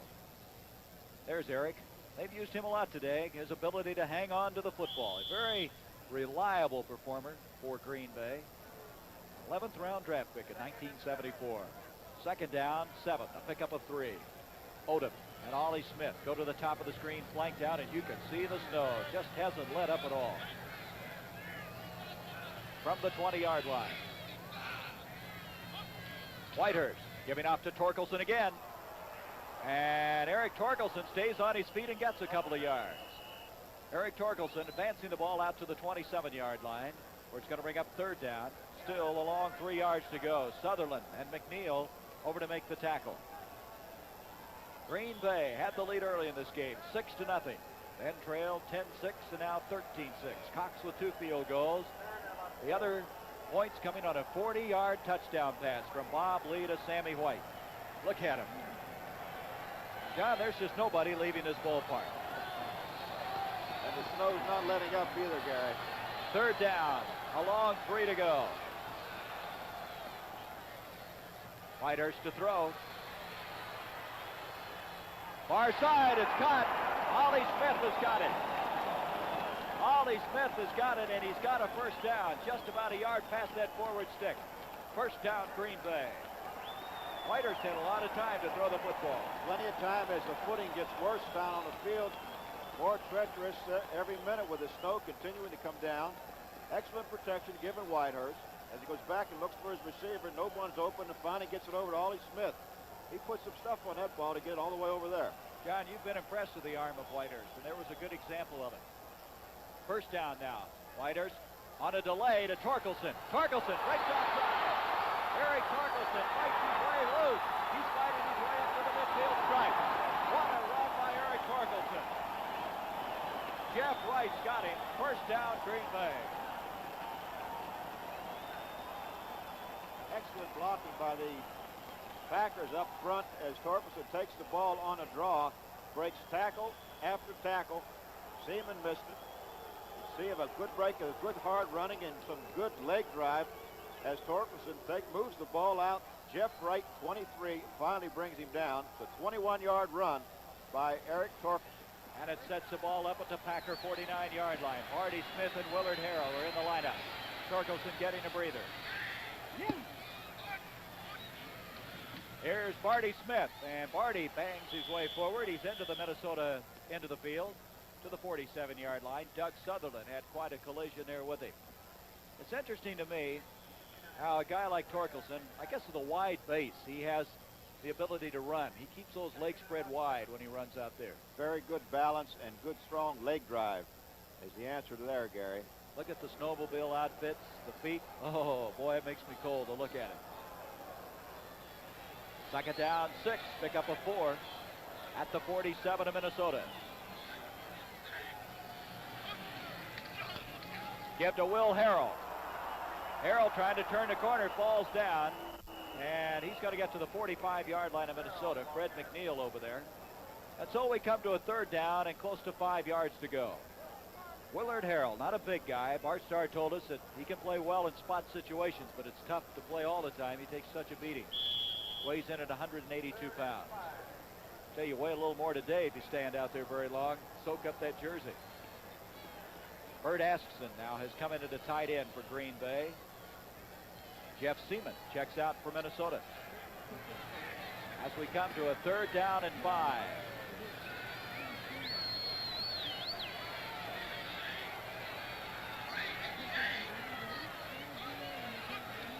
Whitehurst on a give to Harrell. Harrell is fighting for the first down. He's got it. Willard Harrell, that's the play that Minnesota's run so effectively. Off the right-hand side, the Packers with the first down. Good blocking on that play as Harrell takes it off the right side. Big hole. Matt Blair, 59, finally brings him down, and that's a big first down for the Packers. Dick Himes, number 72, one of the initial blockers on that play. Remember now, Green Bay started this drive from their own 17-yard line. They now have it at the 40-yard line, just inside the 40, the Viking into the field. Whitehurst play action. Got time to throw. Throwing. Askson. He got it. Bert Askson at the 5. That is only his second catch of the year. Bert Askson with his second catch. Paul Krause, Bobby Bryant's back. And he almost didn't get it, John. He bobbled it, but he hung on. That ball was thrown perfectly by David Whitehurst. As you see, the coverage downfield by Krause and Wright. The ball was thrown right between them. Paul Krause, Bobby Bryant. Axton comes up with a catch, and it's 1st and 10 for the Packers. He had one catch for 17 yards prior to that one. What a big one that one is. 1st and goal inside the 5. McGeorge and Aston, 2 tight ends are in for the Packers. The Packers now trailing 13-6. Whitehurst rolling. He scored on this earlier, but he's not going anywhere this time. He scored from 3 yards out earlier on that play, but this time Alan Page, the veteran he is, was not fooled at all. And the footing is bad down there, Gary, as David comes rolling out here to his left side.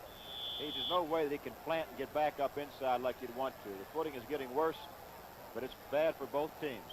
John, I'm really impressed with the job the quarterbacks have done passing. Earlier we had a 40-yard touchdown pass from Lee to White, and now that was a 35-yard pass from Whitehurst to Aston.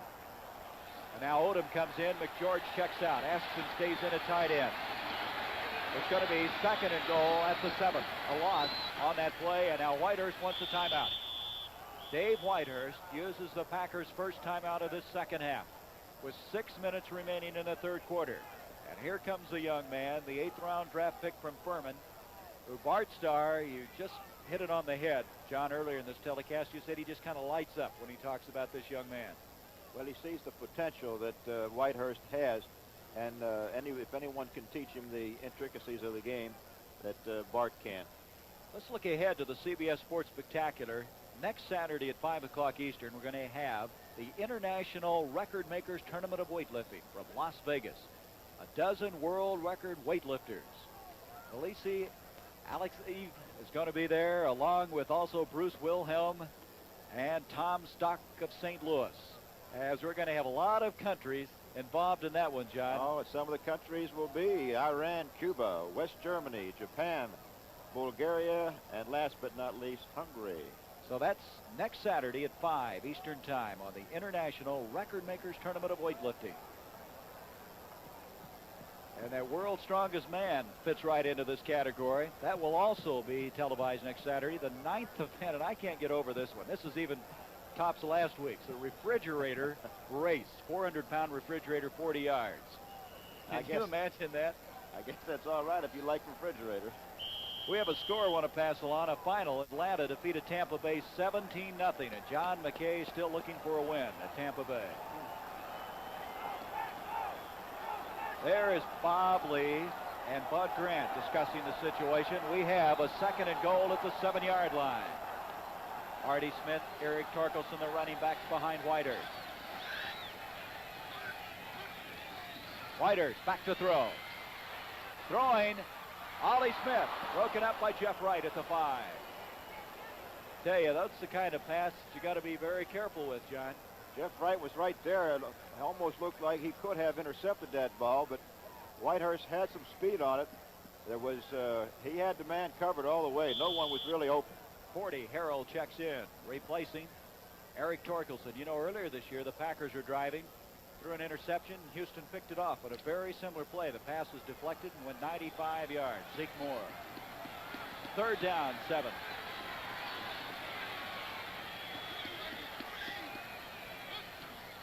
Whitehurst again, got protection. Throwing, Ollie Smith intercepted. Bobby Bryant. Ollie Smith looked like he was open. Bobby Bryant stepped in and picked it off, and that's his 4th interception of the year. Big play for Minnesota. Ollie Smith coming across the middle, looked like he was open. And that's all David saw. He didn't see the halfback drop that back into Whitehurst. Had him open, but Bryant dropped back off, made the interception. And now it's 1st and 10 for Minnesota on the 20-yard line. Now chestnuts roasting on an open fire. How about that, Gary? John Unitas now appearing nightly from the 20-yard line. 1st down now after that interception by Bobby Bryant. Here's Brent McClanahan. A big interception by Bobby Bryant, his 4th of the year. Stops a Packer drive on a 3rd and 7. Dave Roller making the tackle. Pick up on the play of 3 yards. It'll be 2nd and 7. Foreman and McClanahan, a good 1-2 punch in this game. Foreman with 84 yards, McClanahan with 30. The Packers now trying to hold after, I'm sure, that very disappointing turnaround of events on a pass that looked like it might be headed for a touchdown, but Bryant was in there for the interception. Bobby Lee off to McClanahan, and McClanahan just kind of disappears from sight. Advances the ball out to the 28-yard line, where it's going to bring up 3rd down, 2 yards to go. Mike Butler making the stop. Got a lot of tackling, people standing up, but, you know, you're just trying to keep your footing out there. The footing just continues to get worse as the snow continues to come down. I'll tell you, they said 6 inches. I think we've got that right now. 4:45 to go, 3rd quarter. 2nd down, make that 3rd down, 2 yards to go. Rashad to the bottom of the screen.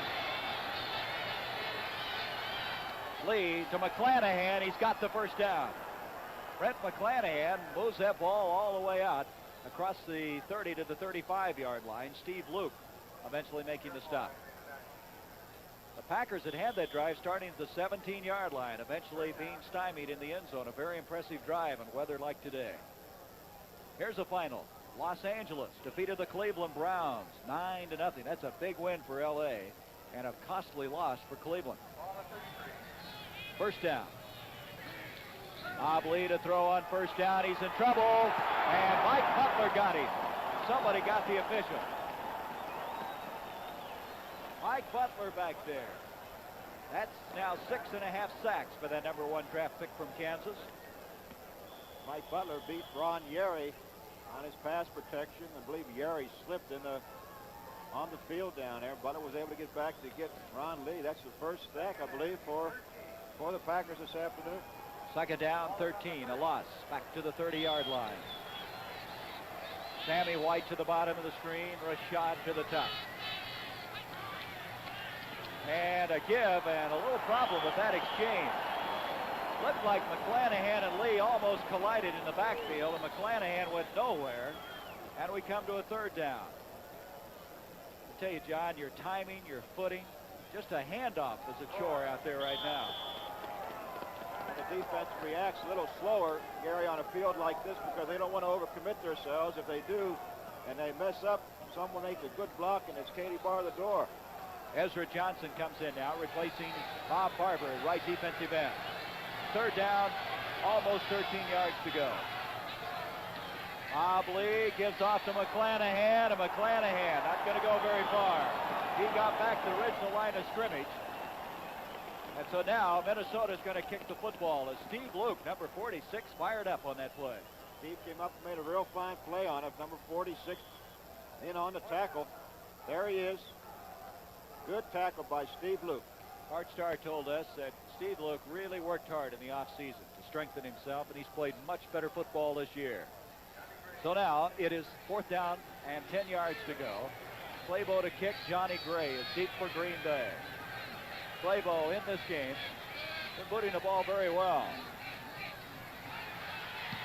He hits one end over end. Johnny Gray's going to let it hit because down there in a hurry, the Minnesota Vikings, and I mean in a hurry, is getting down on that play was Joe Blaha, the former Nebraska standout. So the Packers have the football again with 2:02 to go, third quarter. Minnesota 13, Green Bay 6.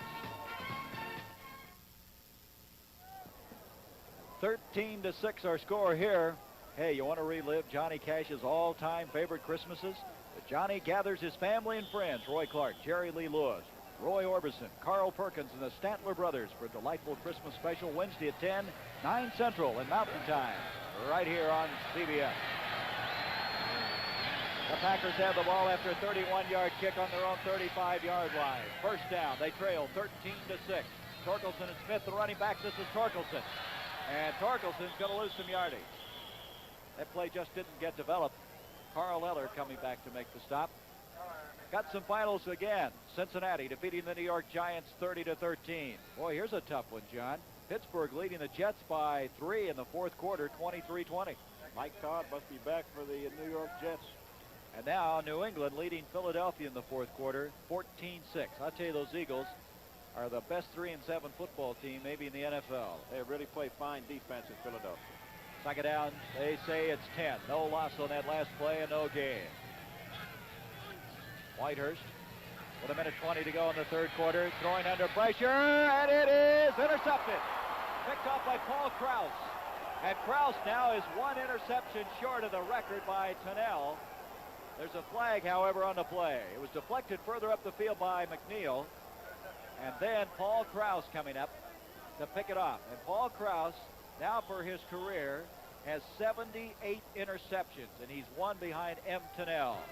And so the Vikings have the football with 1:12 to go in this third quarter, and they have a 13-6 lead. Just a moment ago, Paul Krause with his 78th interception of his career.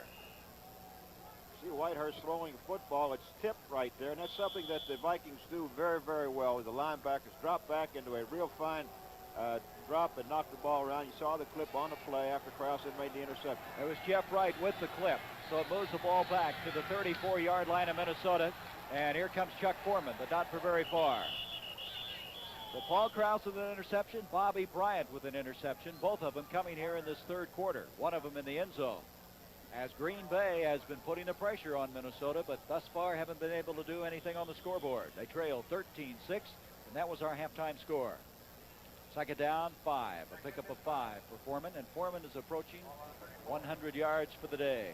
Ahmad Rashad, along with Sammy White, go flank to the top of the screen. Foreman with 88 yards for the day. Bob Lee to Foreman. And Foreman gets the ball out to about the 40-yard line to the 41, where it's going to bring up third down and 3 yards to go. Tom Toner, Dave Purifoy combining on the stop. Minnesota hasn't gotten anything going really in this third quarter offensively. Well, I tell you, though, they put it together in that second quarter of play. 40-yard touchdown pass and 2 field goals by Fred Cox as we're winding down now. The end of the third quarter of play. So Minnesota now 15 minutes away from trying to stay ahead of the Chicago Bears. That's the end of the third quarter with the score. Minnesota 13, Green Bay 6. We now pause for a word from your local station.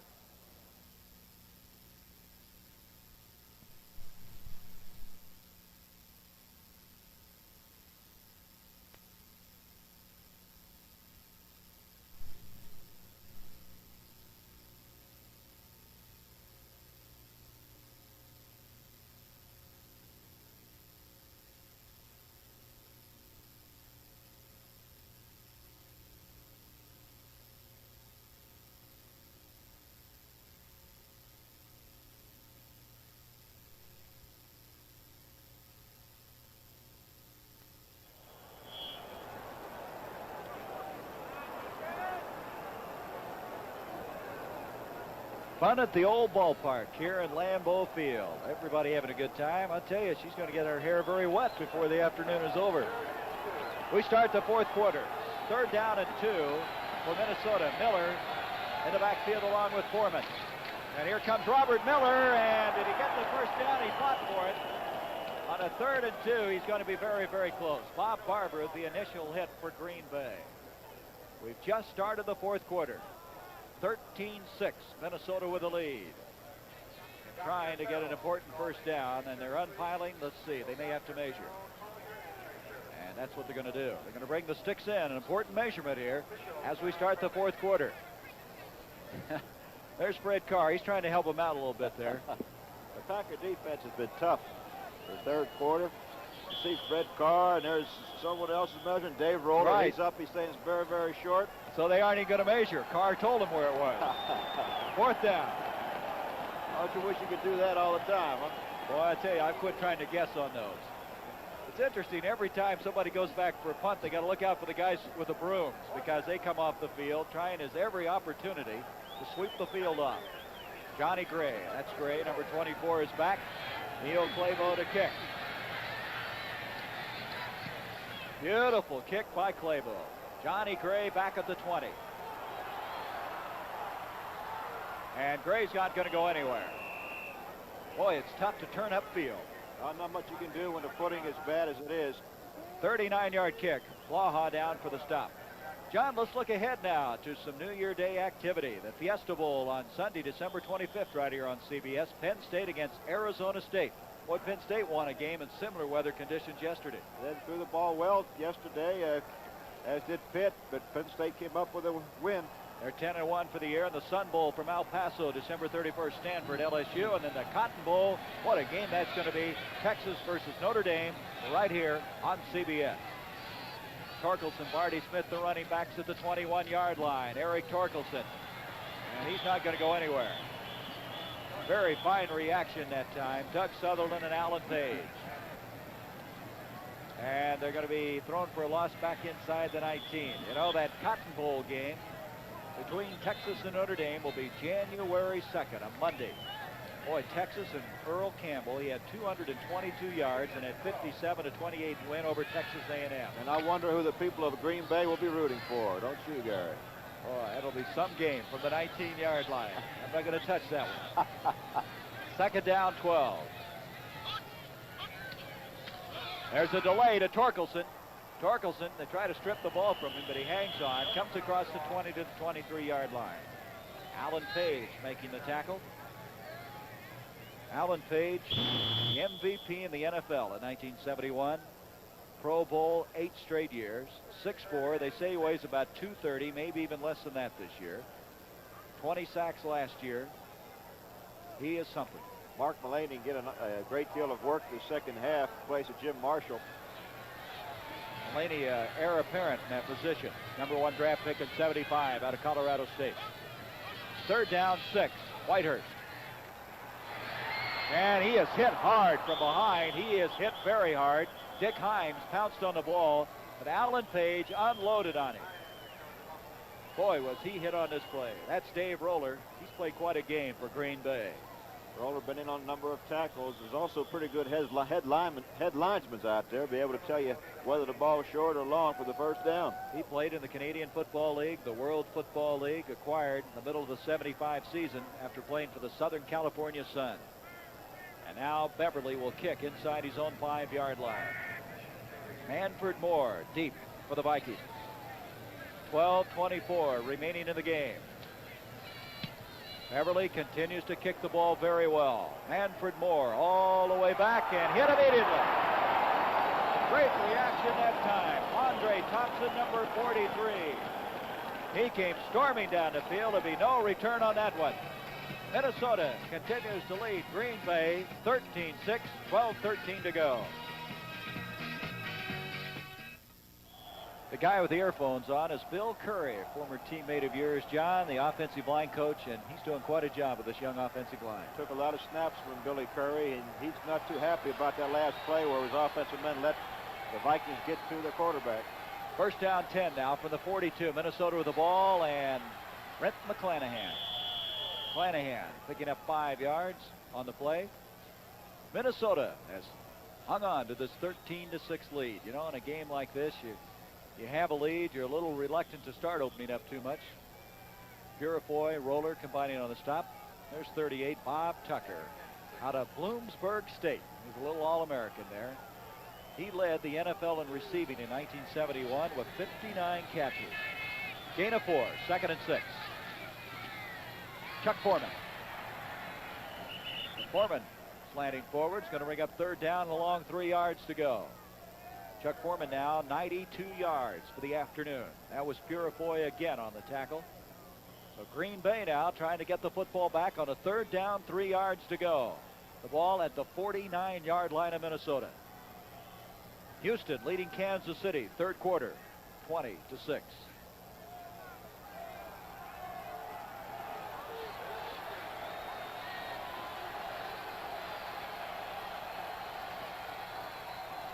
Bob Lee's in trouble. And a great tackle. A head tackle by Johnny Gray separates the ball on the far sideline. Tom Toner put the pressure on that play, and I believe Lee threw the ball before he wanted to. Bobby Lee faking to Chuck Foreman, throws the ball out. Watch the tackle by Gray. He strips the ball. Johnny Gray, 24, stripped the ball from the receiver, and Minnesota has to kick. On 4th and 3, and the Packer defense continues to sparkle in the second half. Johnny Gray is back. Claybo kicking for the 7th time. He's averaging 37 yards for the day. He hit this one. Gray did not call for the fair catch, and he's going to be down at the 12-yard line. Fred McNeil getting down there for Minnesota. So the Packers a long ways away at their own 12-yard line after a 41-yard kick by Neil Claybo. Zeke Bratkowski looking on, the crowd chanting, "Go, Pack, go." John, I got a question for you. How did a tiny country like East Germany run away with 40 Olympic gold medals? That's one of the stories tonight on 60 Minutes. Oh, well, good. I'm going to watch that. You're going to be snowed in somewhere. You're going to have to. 1st down now. The ball at the 12-yard line. The Packers trail 13-6.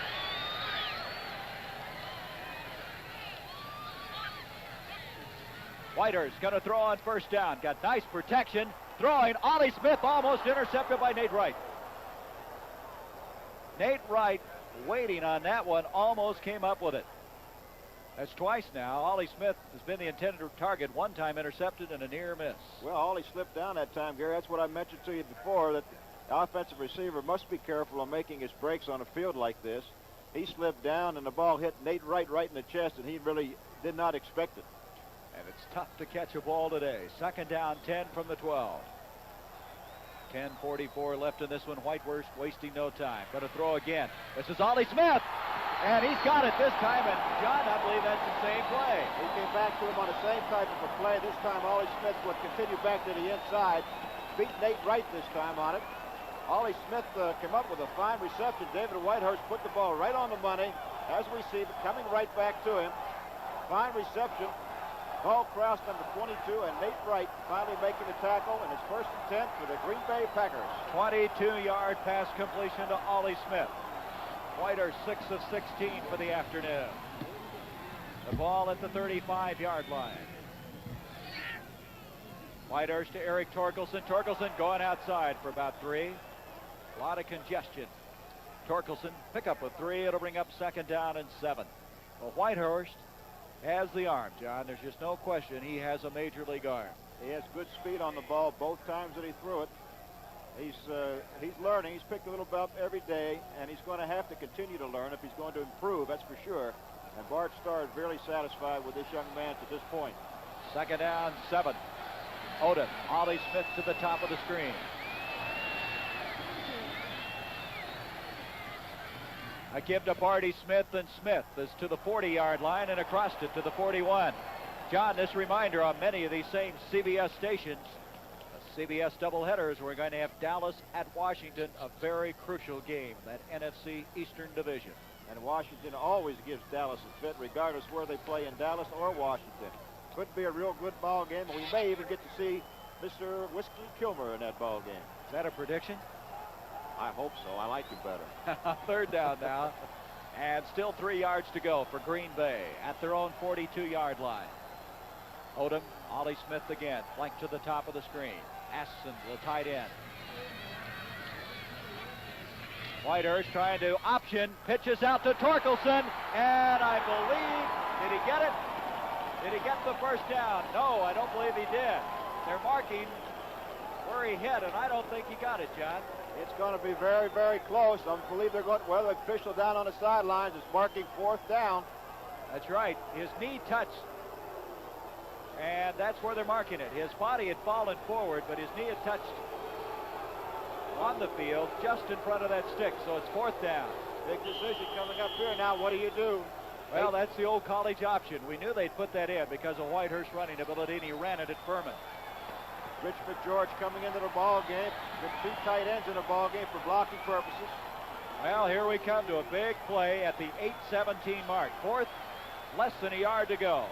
The ball just needs to get to that 45-yard line. It's just short of it. Whitehurst gives to Barty Smith. He got it. And this crowd, Whitehurst running ability, and he ran it at Furman. Rich McGeorge coming into the ball game with 2 tight ends in the ball game for blocking purposes. Well, here we come to a big play at the 8:17 mark. 4th, less than a yard to go. The ball just needs to get to that 45-yard line. It's just short of it. Whitehurst gives to Barty Smith. He got it. And this crowd, a muffled applause with their gloved hands up and cheering as the Packers continue to relentlessly try to tie this game up. They've been battling the entire second half to get on the scoreboard. Barty Smith looked like a high jumper on this play, up and over the top, and picked up the first down, and a crucial first down for Green Bay, as there's only 7:36 left in this ball game, and they are behind 13-6. At the 47, a first down. Odom, Ollie Smith to the bottom of the screen.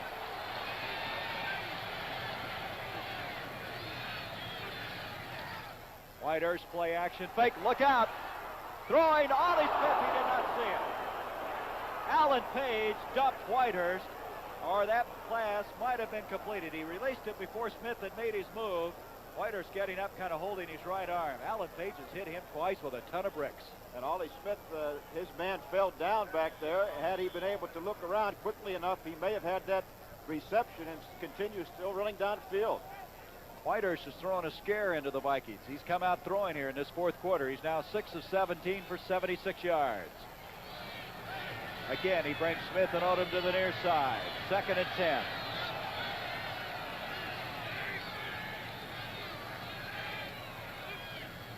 Whitehurst back. Protection's there this time. And falling down is Ollie Smith again, and Nate Wright. That's a replay. Check that. That's Odom that fell down. But that's a replay of Nate Wright earlier who had a chance for the interception. It's just tough to hang on to that football. Again, I believe he was surprised on that ball coming straight in as Odom slipped on the slippery turf, as we see. Right there, you see him going down, and the ball hitting Nate Wright right in the head, right in the chest. Of course, Nate Wright being surprised twice. You just don't expect it to come. 3rd down now, 10. San Diego leading Seattle out on the Kingdome, 7-0, first quarter. Smith, Will Harrell, the running backs on a 3rd down, 10 for the 47-yard line. Whitehurst again. Protection is there. Throwing deep. Odom is down here. He goes up with Nate Wright. Very well defended that time by Nate Wright. Wright with 2 interceptions, one of them last week. Had 7 interceptions last year, a career high. And there's Steve Odom. So 4th down, the Packers are going to have to punt. 7:05 still, time remaining. 13-6, Minnesota with the lead. A touchdown, 2 field goals. The Packers scored on a touchdown but missed the point after. Everly to kick.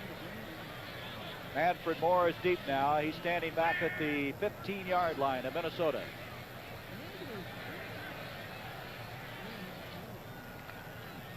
Everly kicking away from him to the far side, and that ball is going to hit just outside the 20. Let's see where they're going to mark it. Going to mark it at the 19-yard line. So Minnesota hasn't had much offense in the second half of play. Has the ball at their own 19-yard line. 6 minutes 58 seconds to go. They have the lead. I think we're fast becoming snowbound here in Green Bay. They're now giving weather reports here in the Green Bay area saying that what road conditions have really deteriorated. It's been snowing since 8 o'clock this morning. And now from the 19-yard line, Minnesota with the ball. First down. Bob Lee giving off to Robert Miller. Dave Roller's there. Boy, you know he's there because his arms are uplifted the minute he makes a play. I think Dave Roller has a great fan club here. As you can see, this whole stands are up hollering, Roller, Roller, Roller. He's been all over the field all afternoon. Take a look at him right there. So Green Bay, who just relentlessly tried somehow to pull into a tie, playing good defense. Loss of 2, second and 12. The ball at the 17 of Minnesota. 6.5 minutes to go in this game. Bob Lee gives to Foreman, who almost fell down. And Foreman somehow converts it into yardage. What a resourceful runner he is. Fred Carr hammered him down.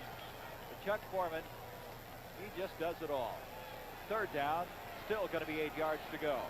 Couple of finals, John. Pittsburgh just got by the New York Jets 23-20. New England by the Eagles 14-6. The Eagles have played close with everyone, but they've only won 3 games this year. Jeff Foreman having his biggest day against the Green Bay Packers. 23 attempts, 98 yards. Here we go. Third down, 9 from the 21. The crowd is yelling. Give to Foreman. He fumbled the ball and Green Bay has recovered.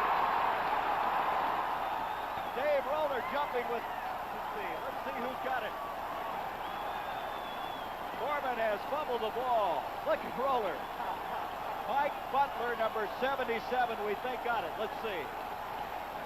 Dave Roller right there on the tackle along with Butler, who makes the reception on the fumble, the pickup on the fumble, and that is another turnover for the Minnesota Vikings as they've lost 18 out of 24 fumbles this year. 18-yard line. Our spotter, Bob Brennan, doing an excellent job, and he's been taxed today trying to pick him up out there, but he fell on that one. Mike Butler with the fumble recovery. From the 18, first down, Green Bay. Whitehurst gives off to Torkelson, and Torkelson fights his way inside the 15-yard line. Larry McCarron, Mel Jackson, Dick Hines throwing the key blocks ahead of Torkelson. The Packers, boy, they just haven't given up in the second half, John. The defense has played extremely well the second half and have not really given the Minnesota Vikings too much yardage on the ground. Second down, 5. A long 5. The ball at the 13-yard line.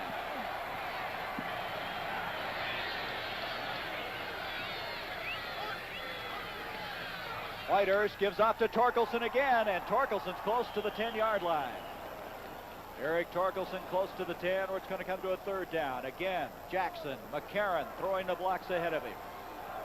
And Eric Torkelson has been a very reliable runner today. 53 yards on 14 carries. He's the leading ground gainer for Green Bay. Third down, 2. You can hear the Go Pack Go. A victory-starved crowd here in Lambeau Field. They don't seem to be full at all. Third down, a long 2. Almost 3 yards to go. Outside the 10, at the 10.5. This is Marty Smith. Doesn't find a lot of running room. The ball may have been fumbled, was it? They're unpiling. Marty Smith getting up. They did. Minnesota recovered it. Marty Smith fumbled the ball inside the 10-yard line, and Minnesota has come up with a big fumble recovery. Getting up was Alan Page. He was right on the bottom of that. A big fumble recovery. So 2 interceptions and a fumble recovery. The Vikings have done very well. They've been very opportunistic here in this second half of play. The ball now at the 8-yard line. So after Foreman fumbled at the 18-yard line, the Packers, Marty Smith gives it back. Time, 4:04 remaining. Foreman and Miller, the running back. At the 8-yard line, a give. And Miller trying to get some running room. Comes out to the 10-yard line. The Packers now have 2 timeouts remaining in this game. Minnesota, all 3 of theirs remaining. Miller bringing the ball just outside the 10-yard line. Second down, 7. 3:44 and the clock ticking away. It's this crowd here surviving the weather and hoping somehow that their Packers could end a 5-game losing streak against Minnesota. The Vikings trying to hang on and stay ahead against Chicago, who's a half game out. Second and 7. Foreman trying to go wide. Willie Buchanan wrestling him down and out of bounds. Chuck Foreman just would not go down on that play. He's over or close to 100 yards. He lost some yardage earlier after having 98, going back to 95. They're going to mark the ball outside the 10 to the 13-yard line, make it the 12 and a half. Third down now, and still 5 yards to go. 3 minutes, the clock winding down.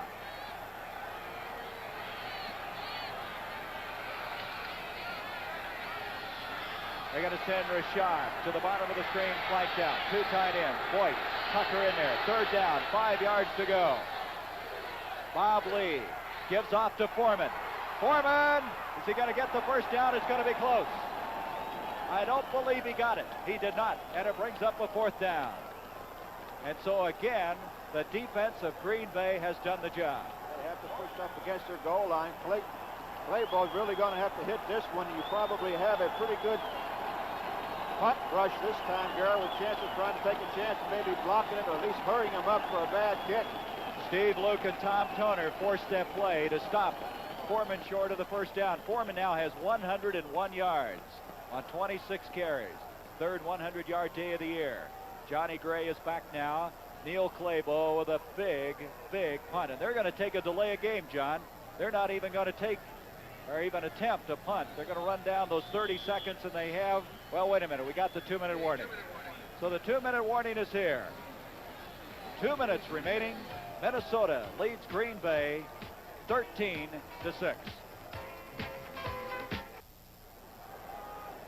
Two minutes remaining in this game. The Minnesota Vikings going to have to punt the football. They have a 4th down, 1. They lead 13-6. Their backs to the wall, and Johnny Gray goes back deep. This is Clayball standing inside the 5-yard line. The crowd is on their feet.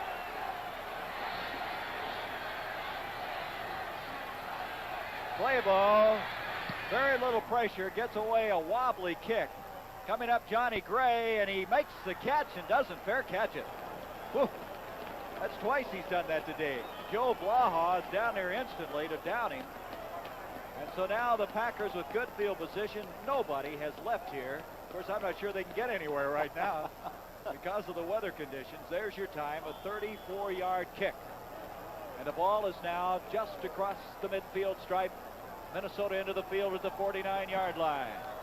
1:52 left. Smith and Harrell, the running backs for Green Bay. Whitehurst on first down. Throwing up the field, Odom. Odom had fallen down, or he might have made the catch. And Whitehurst was dumped again, this time by Doug Sutherland. Sutherland unloaded on him back at the 40-yard line. Fred McNeil was back there, but Fred had slipped too as Odom went to catch the ball. His feet went up from underneath him. It is very slippery out there, Garrett. John, I'm impressed how well both teams have run their offense as far as the passing game is concerned under these conditions. Whitehurst now 6 of 20, 76 yards. Second down, 10 for the 49 of Minnesota. Now McCarron wants the ball wiped off. They're going to stop the action.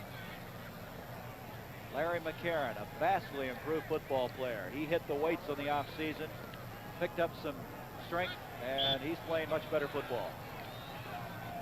Second down, 10. Whitehurst again, protection's there. Odom, Steve Odom off his fingertips. Paul Krause coming over and making some contact. And it's third down, 10. 1:42, you see the time.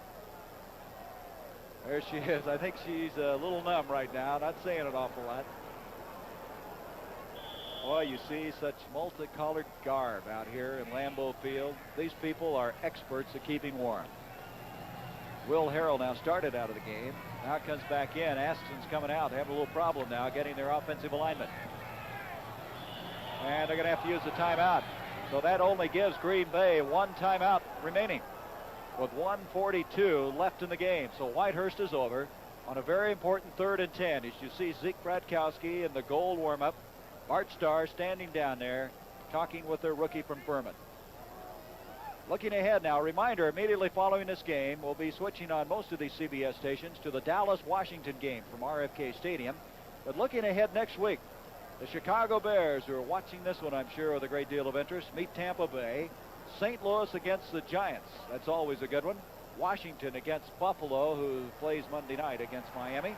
And then we have Detroit, Green Bay, another black and blue division battle. Philadelphia, Dallas, San Francisco, and Minnesota. Interestingly enough, Detroit might come here with the same kind of weather conditions a week from today. You never know. And it could be worse. Our story here is 3rd down 10 for the Packers with 1:42 remaining. They trail 13-6, and they have a chance to tie it up and go into overtime. They scored first in this game on a 3-yard touchdown run, missed the point after. Then the Vikings came back with a 40-yard touchdown pass, 2 field goals by Fred Cox, and that's where we are right now. Ollie Smith, Steve Odom, Bert Askeson in, Will Harrell, and Marty Smith, the running back.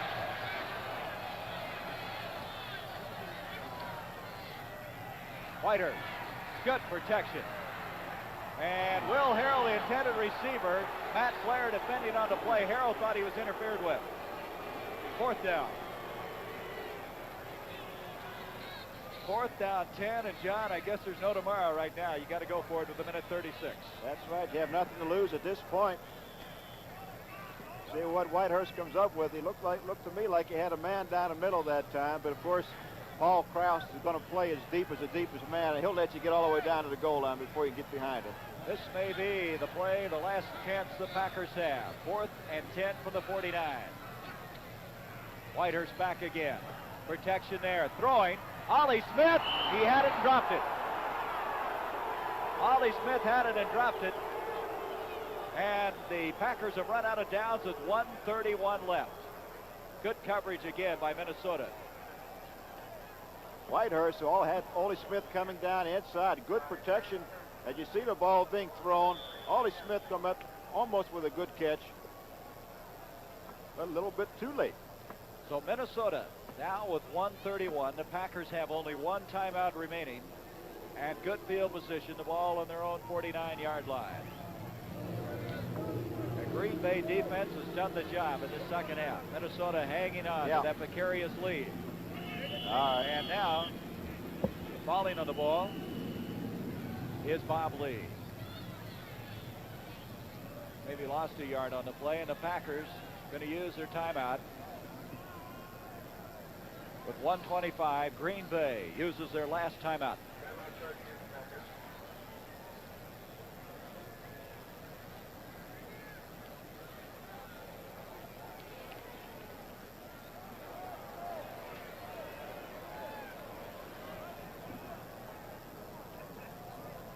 Well, the Minnesota Vikings, 6-4 coming into today's game. Winning today will go to 7-4.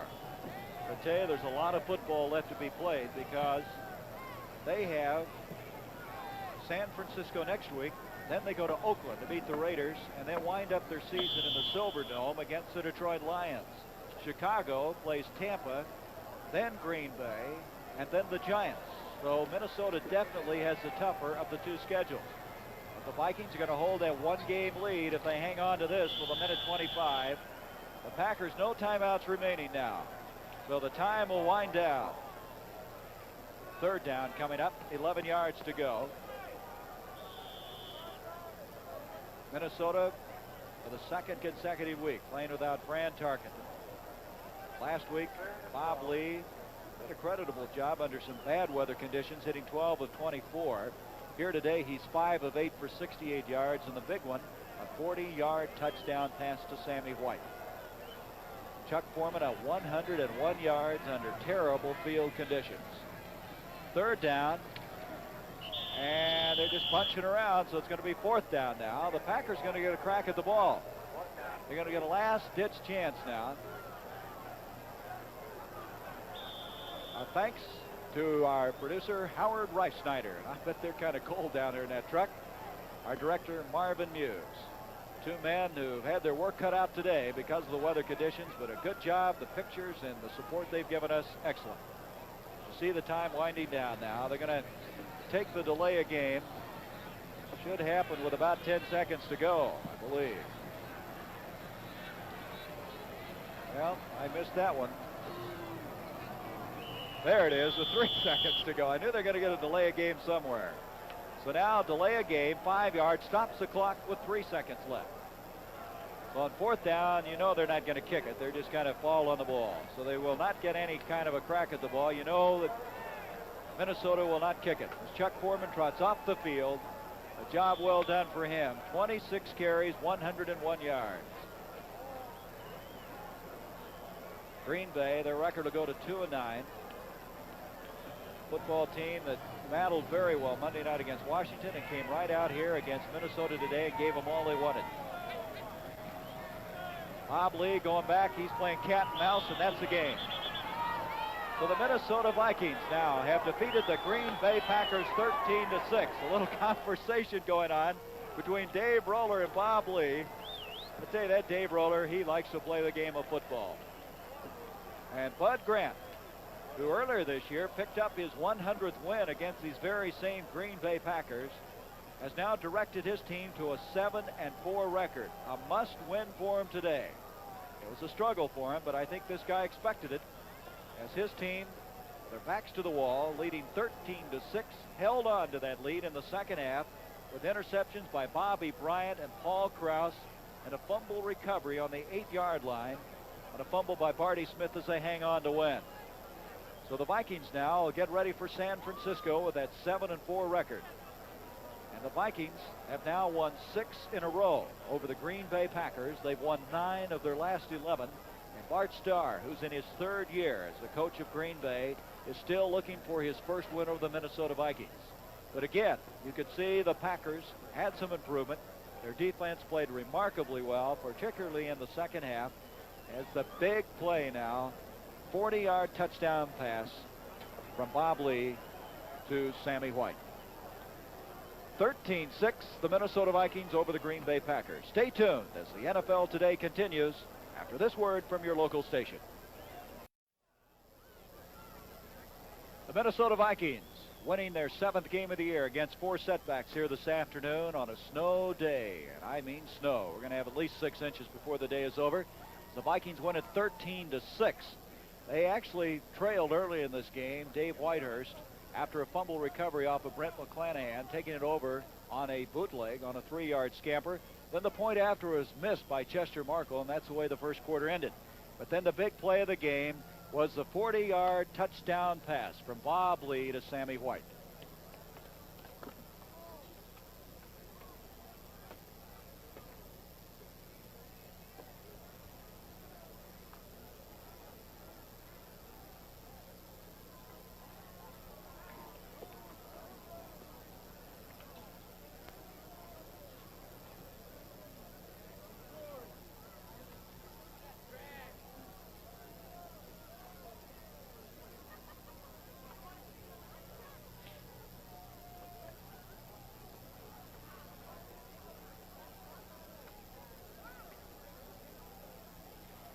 Well, it continues to snow. The fans file out here as the Green Bay Packers have lost a tough one, 13-6 to the Minnesota Vikings. As the Vikings, with their backs to the wall, keep a 1-game lead over the Chicago Bears in the Central Division of the NFC. They're now 7-4, and Chicago now having to wait for what they hope is another day to catch up with Minnesota. The Packers started out this game after a fumble recovery on the 21-yard line, marching it in on a 3-yard keeper by Dave Whitehurst. The point after was missed by Chester Markle. It ended 6-0 after 1 quarter of play. Then the big play of the game was Bob Lee with a 40-yard touchdown pass to Sammy White. The point after made it 7-6. That would have been enough to win, but then Fred Cox, who came in here today, kicked a 21-yard field goal and a 31-yard field goal. As an end result, he's now second on the all-time scoring list, moving ahead of the toe, Lou Groza, and now trails only George Blanda.